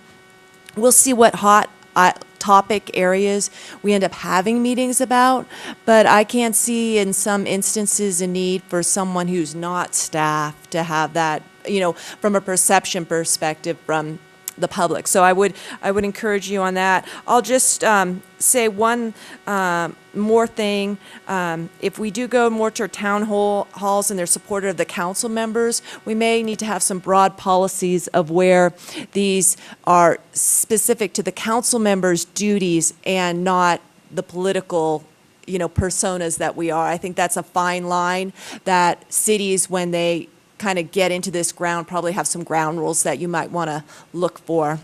Councilman You know, Jordan? So that's just a few comments on the broadening. And I would, Bob, behind you, thank you for coming and commenting in the back of the room. I will say that I'm going to guess you go to the Del Webb quarterly meetings as well as the NABs? Okay, I'll tell you, I've been to both, and I have to say that I loved the turnout at the Del Webb. And here's where I'm going with this, and I love that the town halls will still be in the neighborhoods, and we're still going to have hot topic meetings, and I know Councilman Delgado has kind of reached out with this too, is we wanted to find out where our group's already meeting, so we can come to you. So you don't have to come down here. So maybe every month you don't have to go to the fire station if, you can't get out of the house or what have you. So we're trying to identify, as Councilmember Breckus just said, that where are some of these meetings already happening? Is it the East 4th Street? Is it the West of Wells? Is it the schools? Is it HOAs? Is it so? I think it's important to understand that while we're doing all this evaluation, we're also going out in the community to evaluate where you're already meeting and how we can come to you. And the last Del Webb meeting I went to was very well attended, very informative, and very neighborhood specific. So that's the kind of thing that brought about this whole discussion, was to better engage the citizens. And I think, Deanna, you have done a fantastic job. Our liaisons have done magnificent. So with that, I just say kudos, and I look forward to this being successful. Mr. Delgado, do you have anything? I do. Again, team, Deanna, you guys did a great job.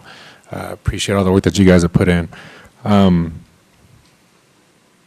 I mean, I don't want to already add to everything that everyone has already stated, but I think as Councilwoman Shivia stated is early on, I think there's going to be some trial and error. We're going to have some tweaks that are happening, but I definitely see the opportunity to continue the NABs until December, as you guys have recommended, to kind of keep that flow going.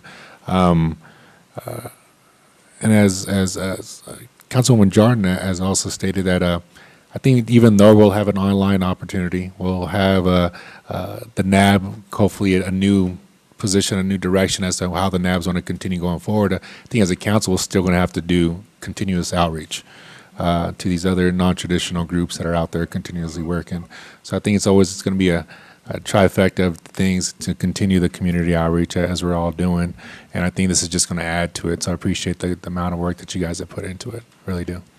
And I would add that some of the people at the public meeting that you had were a little bit concerned that you were proposing too many meetings.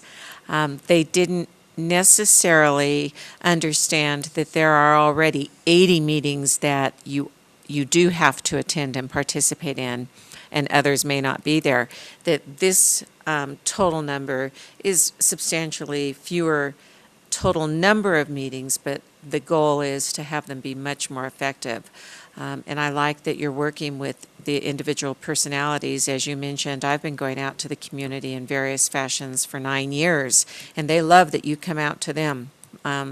Just very casual, and you come out to them and visit with them on their lunch hour at 5:15 after work, on their way home, so that they don't have to go by somewhere special. So everybody can plan their own, and that you guys will be accommodating to that, I think is terrific. You need from us what today? Do you want any clear definition that we understand that you're going to be scaling back where you can, the frequency of the NABs, and consolidating in wards where there are 2 NABs? I'm presuming you're going to try and get those 2 NABs to meet jointly, and maybe have one less meeting every other month, and that other evening, that other month, be a super NAB. That's what you're asking for us for approval on, just that bare schedule, so that you can continue working on a final recommendation. Correct? Mr. Dortch. Thank you. Yeah, and from my standpoint, I'm okay moving forward with what you guys have proposed today, but I just want to say I do think we've got to make changes, and I know we're putting off some of the changes until the first of the year, but I really believe what we're doing today is not effective, and you know, when we're canceling as many meetings as we have, I mean, we're down to 2 liaisons that are running all of these meetings, whereas at one time we had four running all these meetings. So there's a lot of staff time that's put into these meetings, even to get ready for the meeting to then have it canceled. There's a lot of time put into it. So we're putting a lot of staff time into meetings that aren't happening. And I mean, I'm okay moving forward with the plan, knowing that we are going to make some changes. And it's also, I think it's tough on us. I don't know how everyone else feels, but I'm a little reluctant to block out time on my calendar when the meetings are canceled so often. I mean, I in the past, I would have the time blocked out, and I wouldn't schedule other meetings in those time frames because I knew I had an ab meeting. And I'm reluctant to block those times out because half the time or more, the meetings are being canceled. So I think that's a challenge. I think there's too much staff time being put into meetings that aren't happening. I mean, that's not productive. So I do think changes have got to be made, and I'm hopeful that we're going to get there by January. I mean, I thought we would try to be a little sooner than that. But I think all of us want community involvement. We all want to be able to communicate with the citizens regarding the issues that are out there.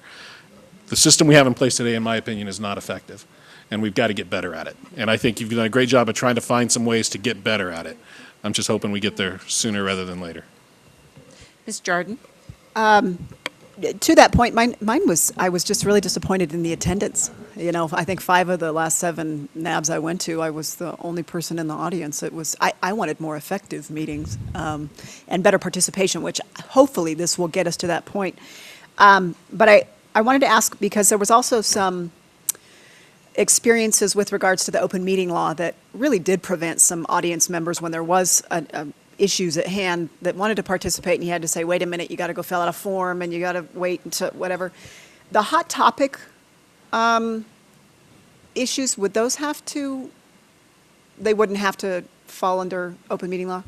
Okay, because I think the whole point is to have more casual one-on-one open communication, and that my experience with it was that the open meeting kind of at times, particularly on a really hot issue when there was a lot of people that wanted to speak, kind of hindered that kind of communication. So kudos again, and I am hopeful that we can improve communications with our community. And I'll express, the mayor said before he left that he thinks that we've come a long way, and he's looking forward to the continued moderation and coming back with an even better working model for us. Mr. Delgado? Quick question. Is there already something online where, for example, I say I live in Ward 3, I can go online and see what other community groups are doing work in that neighborhood, for example? I mean, so, because I get that all the time from people in the neighborhood, like, well, who's doing stuff? Who's out there doing work already, and how can they get involved? And so maybe a NAB isn't something that they want to do, but they want to get involved with another group, and we already have those lists available for continuous outreach for them to get involved. So earlier today, you did approve the vision contract, and so with that, we will be working speedily ahead on a September 1 relaunch of Reno.gov, of which I've made specific note of ward-specific pages that would cross-link between development projects, our thinkreno.org tool, et cetera, would be part of the plan. Awesome. Okay. September 1. Perfect. A motion to accept the staff recommendations? We have a motion and a second to continue working and make revisions along the way. Thanks, you guys. Really good work. Lisa, Barbara, Deanna, Cadence, and community development as well. You guys have really put a lot into it. Thank you. All in favor? Aye. Opposed? Motion carries unanimously. A little breath of fresh air there, huh? Okay, let's move on to, we already took care of the K items, so we'll move to L. Wait, J5. Since Cadence is standing there, just dying to talk to us. Oh, Cadence, I did, didn't I? Let's go right there. Oh, yeah. Thank you. Thank you, Madam Vice Mayor, members of the council. For the record, Cadence Matievich, Assistant City Manager, here with your final report from the legislative session while the legislature is still in session. They are scheduled to complete their work. Their 120 days is up at 1 a.m. on June 4th. And so this next couple weeks, I'm sure will be very interesting and exciting. You have a staff report before you today, and in the staff report, we were not seeking any direction. I do have a couple of items that I want to bring to your attention and let you know in the time since we submitted the staff report for processing and distribution to you. Both of the city's bills, Senate Bill 4 and Assembly Bill 9, passed out. So Senate Bill 4 passed out of the Assembly unanimously. Is on its way back to the Senate for concurrence with a minor amendment that was made, and then we'll go on to the governor for his signature. Same situation with Assembly Bill 9, our charter bill. It did pass out of the Senate unanimously yesterday and has been transmitted back to the Assembly for concurrence and enrollment, and anticipate that that will go over to the governor for signature in the next few days. I did additionally want to bring to your attention Senate Bill 374, which is one of the bills pertaining to medical marijuana, particularly having to do with medical marijuana dispensaries. That bill is up for a work session in Senate Finance tomorrow, and trying to read the tea leaves on this one, it does appear as if this bill has quite a bit of life left in it, and it will pass in some way, shape, or form. Previously, this council had directed that we take a position of opposition to the bill, and I just wanted to inform the council that while we have been communicating that, staff has been involved in discussions. We think that it is prudent for us to be engaged as this bill moves through the process, to look at not necessarily the policy side of things, but the practical operational side. And so we have been involved in discussions about possible amendments to the bill to ensure that we have, as local governments, the authorization that we need to put into place land use, zoning, ordinances, things of that nature, so that if in fact it is the policy of the legislature to allow for medical marijuana dispensaries in the state, that we can blend them into our local communities seamlessly, that you are not all going to be faced with council chambers full of people who are upset. So we have been engaged on that dialogue, and it is ongoing each day. Anticipate that I may be able to send to you via memorandum some of the things that are coming forward. I will say that the primary sponsors of the bill have been very open and very receptive to our concerns and that dialogue, and making sure that there are proper things put into the bill that give us that authority that we'll need to implement them in our communities safely. Yeah, I mean, based on the recent judicial ruling, that I think it basically gives the city's authorization to regulate and through zoning the ability of those are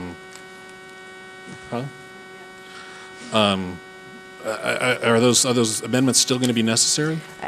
Councilmember, we think that they are, and we think that it, as I said, that it's prudent for us to be part of that dialogue. Being a Dillon's Rule state, we don't want there to be any question. We don't want there to be anything that, even given that ruling, could be challenged, or could be reason to have people here in front of this council.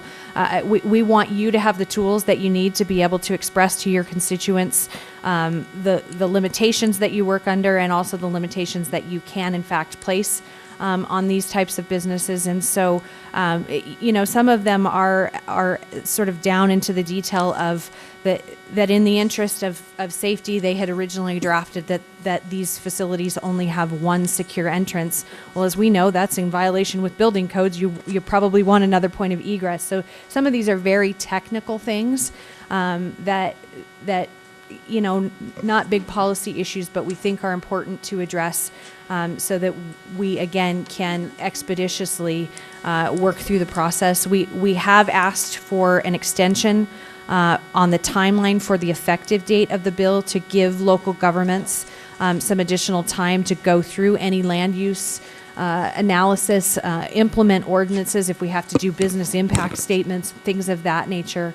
And again, the bill sponsors have been very open to that and understand, and I think are also interested in seeing this, they're interested in seeing this work well at the local level. And so that's the nature of the dialogue we're having. And it's my understanding that we could actually just enact an ordinance basically that does not allow them at all. Councilmember, I think that at the end of the day, it is probable that you would have that authority. I'm not sure what the reaction at the state level would be and what type of proposed legislation we might see pushed for at the federal level and next session if that were to be the policy decision of this council. But as of right now, I think you're right. And our goal is to work with them to bring a bill that, should it be the policy decision of this council, to allow for them in our city, that we have the framework that will let us do that safely and expeditiously. I think what's going on here, I think you're referring to a California ruling that said that the cities can decide to opt out, but that's under their statutory framework. Now, this thing, I had no idea this thing had as many legs as it has. And so I guess the first thing is, when I saw it initially written, I don't even think we have to go as far as writing an ordinance to say we don't want it. I think we just don't adopt an ordinance to allow it as a use, if we want to. So that is a policy discussion. I was speaking with a member of another delegation of our county local official, or city officials, and they seems to be all support. It's coming, ready, not a problem. So I would like it as a topic, I think, at our joint meeting, just to kind of hear from perspectives, from a policy perspective, of our counterparts, because the way the bill is written, there would be so many in each county, and then each jurisdiction would have to divvy them up if they decided to max it out. So maybe, I haven't been to a joint meeting because the one we had was canceled, but maybe it's a topic for the managers to think would be at a joint meeting, to just kind of talk about it from a policy perspective. That's one. Then the technicalities you're bringing up are another point, and I hear what you're saying about being engaged. And the only area that I have on that of concern is that I understand maybe some people, you or someone thought that perhaps the bill should include greater spacing from different uses, and I don't agree with that. I've worked with many uses that are locally undesirable uses in zoning code talk, and sometimes there's good reason for spacing from daycares or this or that, but one, they're administratively tough, and two, it ties your hands more. And so the way the bill was written that I first read was 1,000 feet from any school. I would not like to see daycare, nursing home, or anything else thrown in there, because the citing, we can drop in a little bit more if we wanted into the Title 18, and I think we don't want to tie our hands. As a matter of fact, on that word school, I would make it schools that are compulsory for attendance, because then that would drop out this ambiguity of daycares, which sometimes have kindergartens, and are they a school or a daycare, and that has caused confusion. So going way down into the technical weeds, that's some of my perspective to you. But I do believe that if this thing goes, we need a real robust policy discussion at this level, engaging our citizens. So, but that's maybe not till July or August. When do bills become when would this become effective? Councilwoman, bills have all different effective dates. This particular bill has a number of different effective dates for the different components of it. The date that we would be looking at, our proposal would be amending the effective date by which the State Health Division has to have all the regulations and their process in order to begin accepting applications for the certificates that the proprietors of these facilities would need to do. And because part of that process would include indicating an initial proposed location, which means that the proprietor will have had to engage with us on some point as to a zoning. We are proposing that be amended from January 1st, 2014 to April 1st, 2014, as I said, so as to allow local governments, both at the staff level and the policy level, to have some of the discussions that need to take place. Well, so I guess one other. What do you need from us today? Councilmember, if it is your desire to change the official position of this council from opposed, certainly that is your decision. More than anything, it was just looking to provide you an update. And again, as Councilmember Breckus indicated, I think that perhaps some of you had heard that we had been engaged on the dialogue. There have been a number of cities, primarily us, North Las Vegas and Clark County, who have been, I guess what I would say, the most engaged and the most active. And so various components of what have come forth, and I would point out that the latest version of the bill actually has that spacing at 1,500 feet, not 1,000 feet. But that one of those local governments had identified an existing statute that deals with spacing for facilities that distribute controlled substances, and that's where those other locations came from. So they were pulling from existing statutory categories, and that's why that was put forth for the purposes of discussion.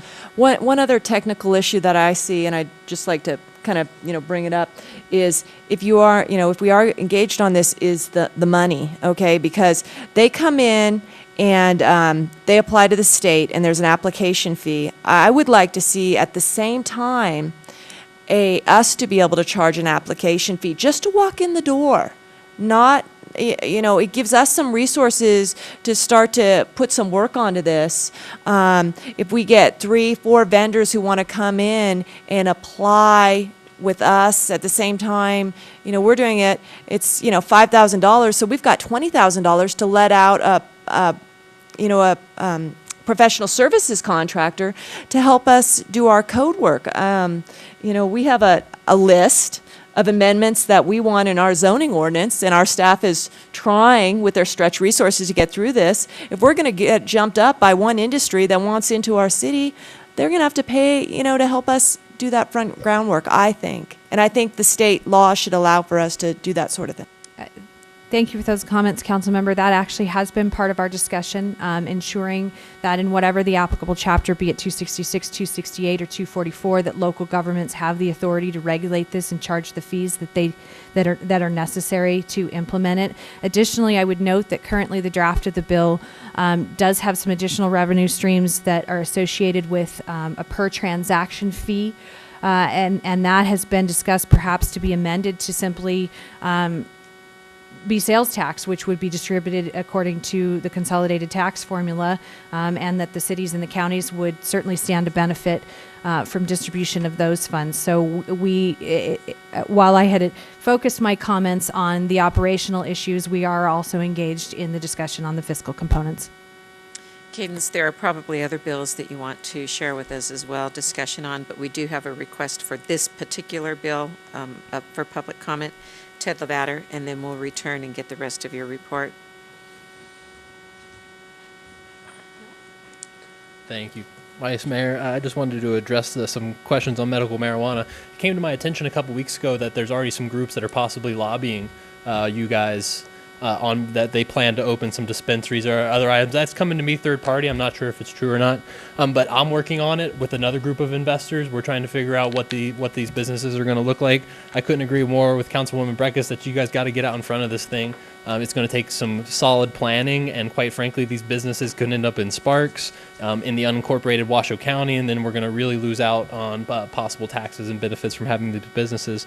And Councilwoman Dortch, regarding your question about whether the California Supreme Court decision allowing cities to ban these, you are correct. And that's what the California Supreme Court said. What the Nevada State Legislature has done in response to that is they changed the amount of marijuana that a patient is allowed to grow. So if I live in a city where they have banned medical marijuana dispensaries, I am now legally allowed to have 12 marijuana plants as opposed to the 3 previously. So you could take that step to ban it, but what you're going to do is really open up the possibility for people to be growing large amounts of marijuana in their homes, and then that's outside of the watchful eye of government and regulation. So I think the Nevada legislature has taken steps to actually prevent you guys from doing that by increasing the amount of medical marijuana a patient can grow if you do decide to ban it. So yeah, certainly there are reputable businesses in this community. I'm working with a number of investors. I don't want to disclose their names, but you would know them, who are interested in opening these facilities. They're going to be good, legitimate businesses that are going to provide needed medication to people who are suffering in our community. And I guess there's got to be some taxation. I'm a little bit concerned about the idea that we'd place a sales tax on required medicine that somebody needs, but I'll leave that one alone. Thank you. Thank you for your comments. Cadence. Thank you, Madam Vice Mayor. That actually does conclude the bills that I was going to specifically call out. I would also note that we had a couple of measures that we had put forth to the League of Cities for consideration, one having to do with the theft of public property, and that bill is also moving through the system. So that should give us some greater tools and hopefully some additional deterrence from those people who've been stealing backflow preventers, in particular from our city parks. And so, you know, there's a short time to go, but many hours between now and that 1 a.m. June 4th deadline. So I anticipate that when we come before you on June 5th, we will have many things to report, and then probably your following meeting after that, a more comprehensive report on all of the things that happened in this coming 2 weeks. Thank you. Any further questions? What are you hearing on the ward only? Senate Bill 457, I was going to say 374, that's what we were just talking about, has been on general file in the Assembly for a vote for the last couple of days. That particular bill has not had any attention called to it, but they have been rolling their agendas.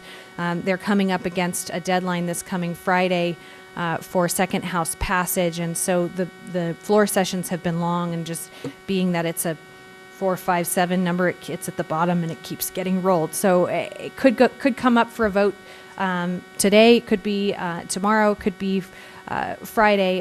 That bill currently does not have any amendments on it, and so it will not have to go back to the Senate for concurrence. It will simply go for signature by the Senate to be enrolled and transmitted to the governor. I see Councilmember Dortch looking at me. We had proposed an amendment to that bill that was not accepted. I have been in conversation with Legislative Council staff about how our charter bill having to do with the dates of our elections and that bill will be reconciled against one another. When our proposed amendment was discussed at the committee, it was the discussion by the committee members was favorable, you'll recall, and does not seem to be in conflict with the policy. And so it is likely that even if SB 457 is passed and signed by the governor, that the mandatory provisions of our charter bill will still go into effect. I have a question about that one. Okay, if it goes by the Assembly and they vote it out, it goes to the governor for signing, right? That's correct. How long does he have to sign a bill? While the legislature is still in session, he has 5 days in which he can either sign the bill. If he does not sign the bill within 5 days, it becomes law. So he could sign it in 1 day, it becomes law. Oh, he has okay. 5 days to sign it. If he does not sign it, it becomes law. He has 5 days in which he has to veto it. If it is transmitted to him after the session adjourns, that timeline extends to 10 days. In both cases, those days do not include the day that the bill is transmitted, and Sunday does not count in one of those days. Okay. So it's not a whole, I mean, I guess my thinking is one way or the other, you know, it gets us certainty to people who are going to run for those 2 open seats, and we could have time to redistrict and if it goes, because that's important to those folks, to people looking at those offices. So, okay, so we'll know one way or the other, say by the end of mid-June or so. Okay. That's correct. Okay. Okay. Okay. On the studies, on the studies, oh, also, does our position, when we take a position, does it pertain to how it's sitting on the governor's office? Do you, our position of non-support for that ward voting, does that then, if it gets out the House, will you then be asking to meet with governor staff? Is that how we continue to maintain our position? That's correct. I guess unless this we body decide chooses to give me different direction different today. direction. Seeing none, anything else, Cadence? I have another question about studies. Yes, Councilmember. What studies are coming out? Interim studies are coming out. Do you have an idea? Councilmember, there are a number of different studies that are proposed today, and I am not going to profess to you that I know what all of those are. Generally, that is one of the final items that when the budget bill is adopted, they typically will limit legislative interim studies to a total of 6. And so what is happening is all of the bills right now that have proposed studies on them are going onto the secretary's desks in their respective houses. They will be compiled, and I imagine that there will be a joint meeting of Assembly Ways and Means and Senate Finance where they discuss all of those proposed studies, the scope, the cost, and they will make a final determination. Okay, so we'll get that again, report. Okay. Bills are getting amended every day Okay. to become studies, to include studies, to not be studies. Things are moving quickly. Okay, thank you. Thank you very much, Cadence. Thank you. L1, future agenda items? Anyone have anything? Yeah. Mr. Delgado? Would it be possible to get an update on the 4th Street corridor study and the Virginia Street corridor in terms of timeframes from RTC, timeframes and funding plans for how those projects are going to be delivered here in the next timeframe, whatever they feel is going to be accomplished? Okay. Anyone else? I have one on that one. It's with regards to the East 4th Street merchants and their continuing concern with regards to homeless and panhandling at their businesses. And I know that Chief Pitts had employed some measure a while back to help address it, but it appears as though the concerns still exist. And I believe they had a merchants meeting last night. So I think they're wanting to be on the June 19th meeting. Okay. Councilman Sheevy? I would like an update on the business license for artists, and I would also like an update on the modified SUP and where we're at. Thank you. Good. I had asked for an update on the issues associated with the Supreme Court considering the annexation of Cold Springs. That case is before the Supreme Court for the second time, and just an update on how we got there and what outcome we expect and what the plan is for that area. I also mentioned that I'd like to have us discuss possibly forming a task force, a citizens task force, to look at the multi-pronged nature of graffiti. And so I did ask for that. And then, one thing I've learned through the legislature is that the Assembly has a committee on operations. And so they talk about how they operate. And I think that maybe it would be good for us to have a standing item on operations. And I'll think of two operations that have come up very recently. The first is how we appoint people. I think there was a question of how we appoint the Planning Commission and commissioners. And frankly, I don't think we've been doing it right. We appointed someone today, but it's actually the city manager who's supposed to appoint it, but we can always let the city manager know how we want those appointments to go. I have an idea that there's 7 on the Planning Commission and 7 on the City Council, and maybe, we kind of decide. Mr. Lavater brought up an issue about proclamations. And I'm reading the agenda. I read the charter a little bit here, and I don't see how proclamations get on the agenda. I don't even see the word proclamation in the RMC. Maybe it's somewhere. So, when to take a vote, not to take a vote. So it might be useful, to have a standing item of operations where something can come up and say, let's give the clerk direction, say, on how we advertise for appointments, or how she presents the packet to us, or an operation on, how we do proclamations, or what are the suitable topics for proclamations. So that's something I'd like next time on the agenda. But I would also like next time an update on to get quicker on the Planning Commission appointments and how we appoint planning commissioners. And I'm also concerned about these First Amendment searches claims that were brought to us during public comment. I think anytime an issue of civil liberties is raised, that's a very important one, particularly in our park space. So maybe just an update on special events and some of the, I didn't know that search and seizures were, or search events were conducted in association with special events. Anybody else? Okay. L2, liaison reports. Are there any? Meetings and conferences? L4, funding for Parks and Rec. What's that? Madam Chair, Just one minute. yeah, this is a reallocation, so there's no reading. So just make the motion to approve. Second. All in favor? Aye. Opposed? Motion carries unanimously. L5, city-owned parcels.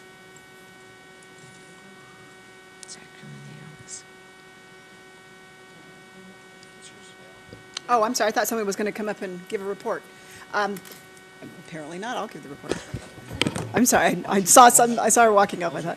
I'm just a slow walker. Yes, I would like to make a motion to initiate the process to rezone this to open space. That's one motion, but then I have something else, so I need to probably take this in 2 bites. Okay. For the record, Barbara DiCiano, Communications and Community Engagement. Just as some background, this came from the Old Northwest Neighborhood Advisory Board. A little closer, asking- Barb. I'm sorry. Ooh, that's better. Asking that a rezoning be considered from single-family to open space. Trailhead is designated for some time in the future, and this would put their mind at ease that it would remain open space and a recreation area. And I'll leave the rest to Claudia Hansen.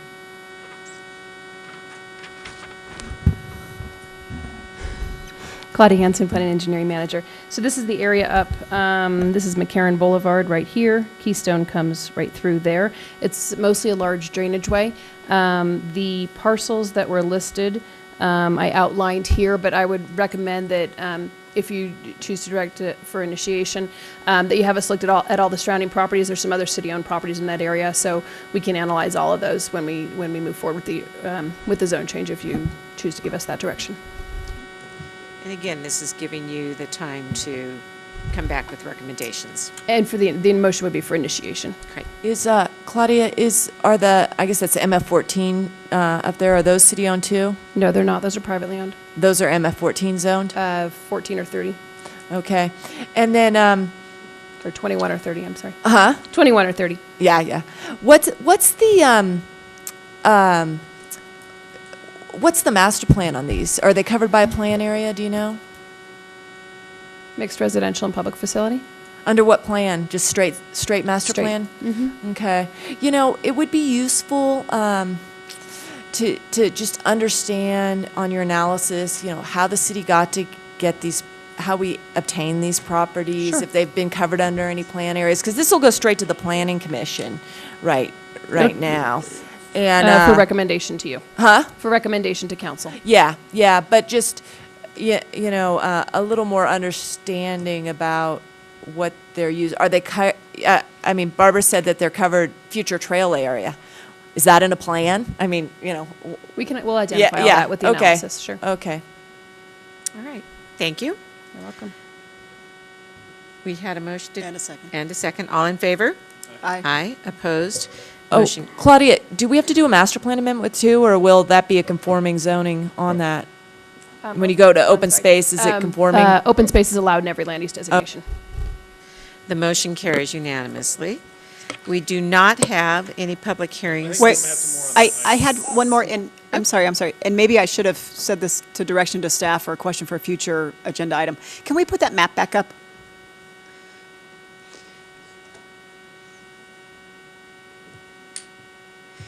I will tell you, this item was the one where a NAB meeting was very well attended. And their communication with me, and again, I don't have all of the background to understand, was that they were previously informed or thought that this space was going to be, you know, developed into a park and a trailhead and et cetera. And all of the dollars that were, or the large part of the dollars that were designated for this were converted or diverted to the purchase of the Northgate Golf Course. So I understand that the majority of those dollars for that purpose currently are not there. But right on the top of McCarran and Keystone coming down, and I believe it was to be a temporary barrier to keep motor vehicles, et cetera, from getting into this area, they put up brick blocks, and there's probably some 200 yards of them, 150 to 200 yards of them. At the very least, I would like to explore removing those because they are an absolute eyesore. They're graffitied. They're just a flat surface. So, and frankly, motorcycles can get in between them and still access the area. Of what the cost would be to put in the wood posts with the wire. And again, it's I don't know, you guys could speak to it better than me. Looks like it's about 200 yards. Okay, we can look into that. Thank you. Sure. All right. We do not have any public hearings this evening at 6 o'clock. Public comment, Ted Levater.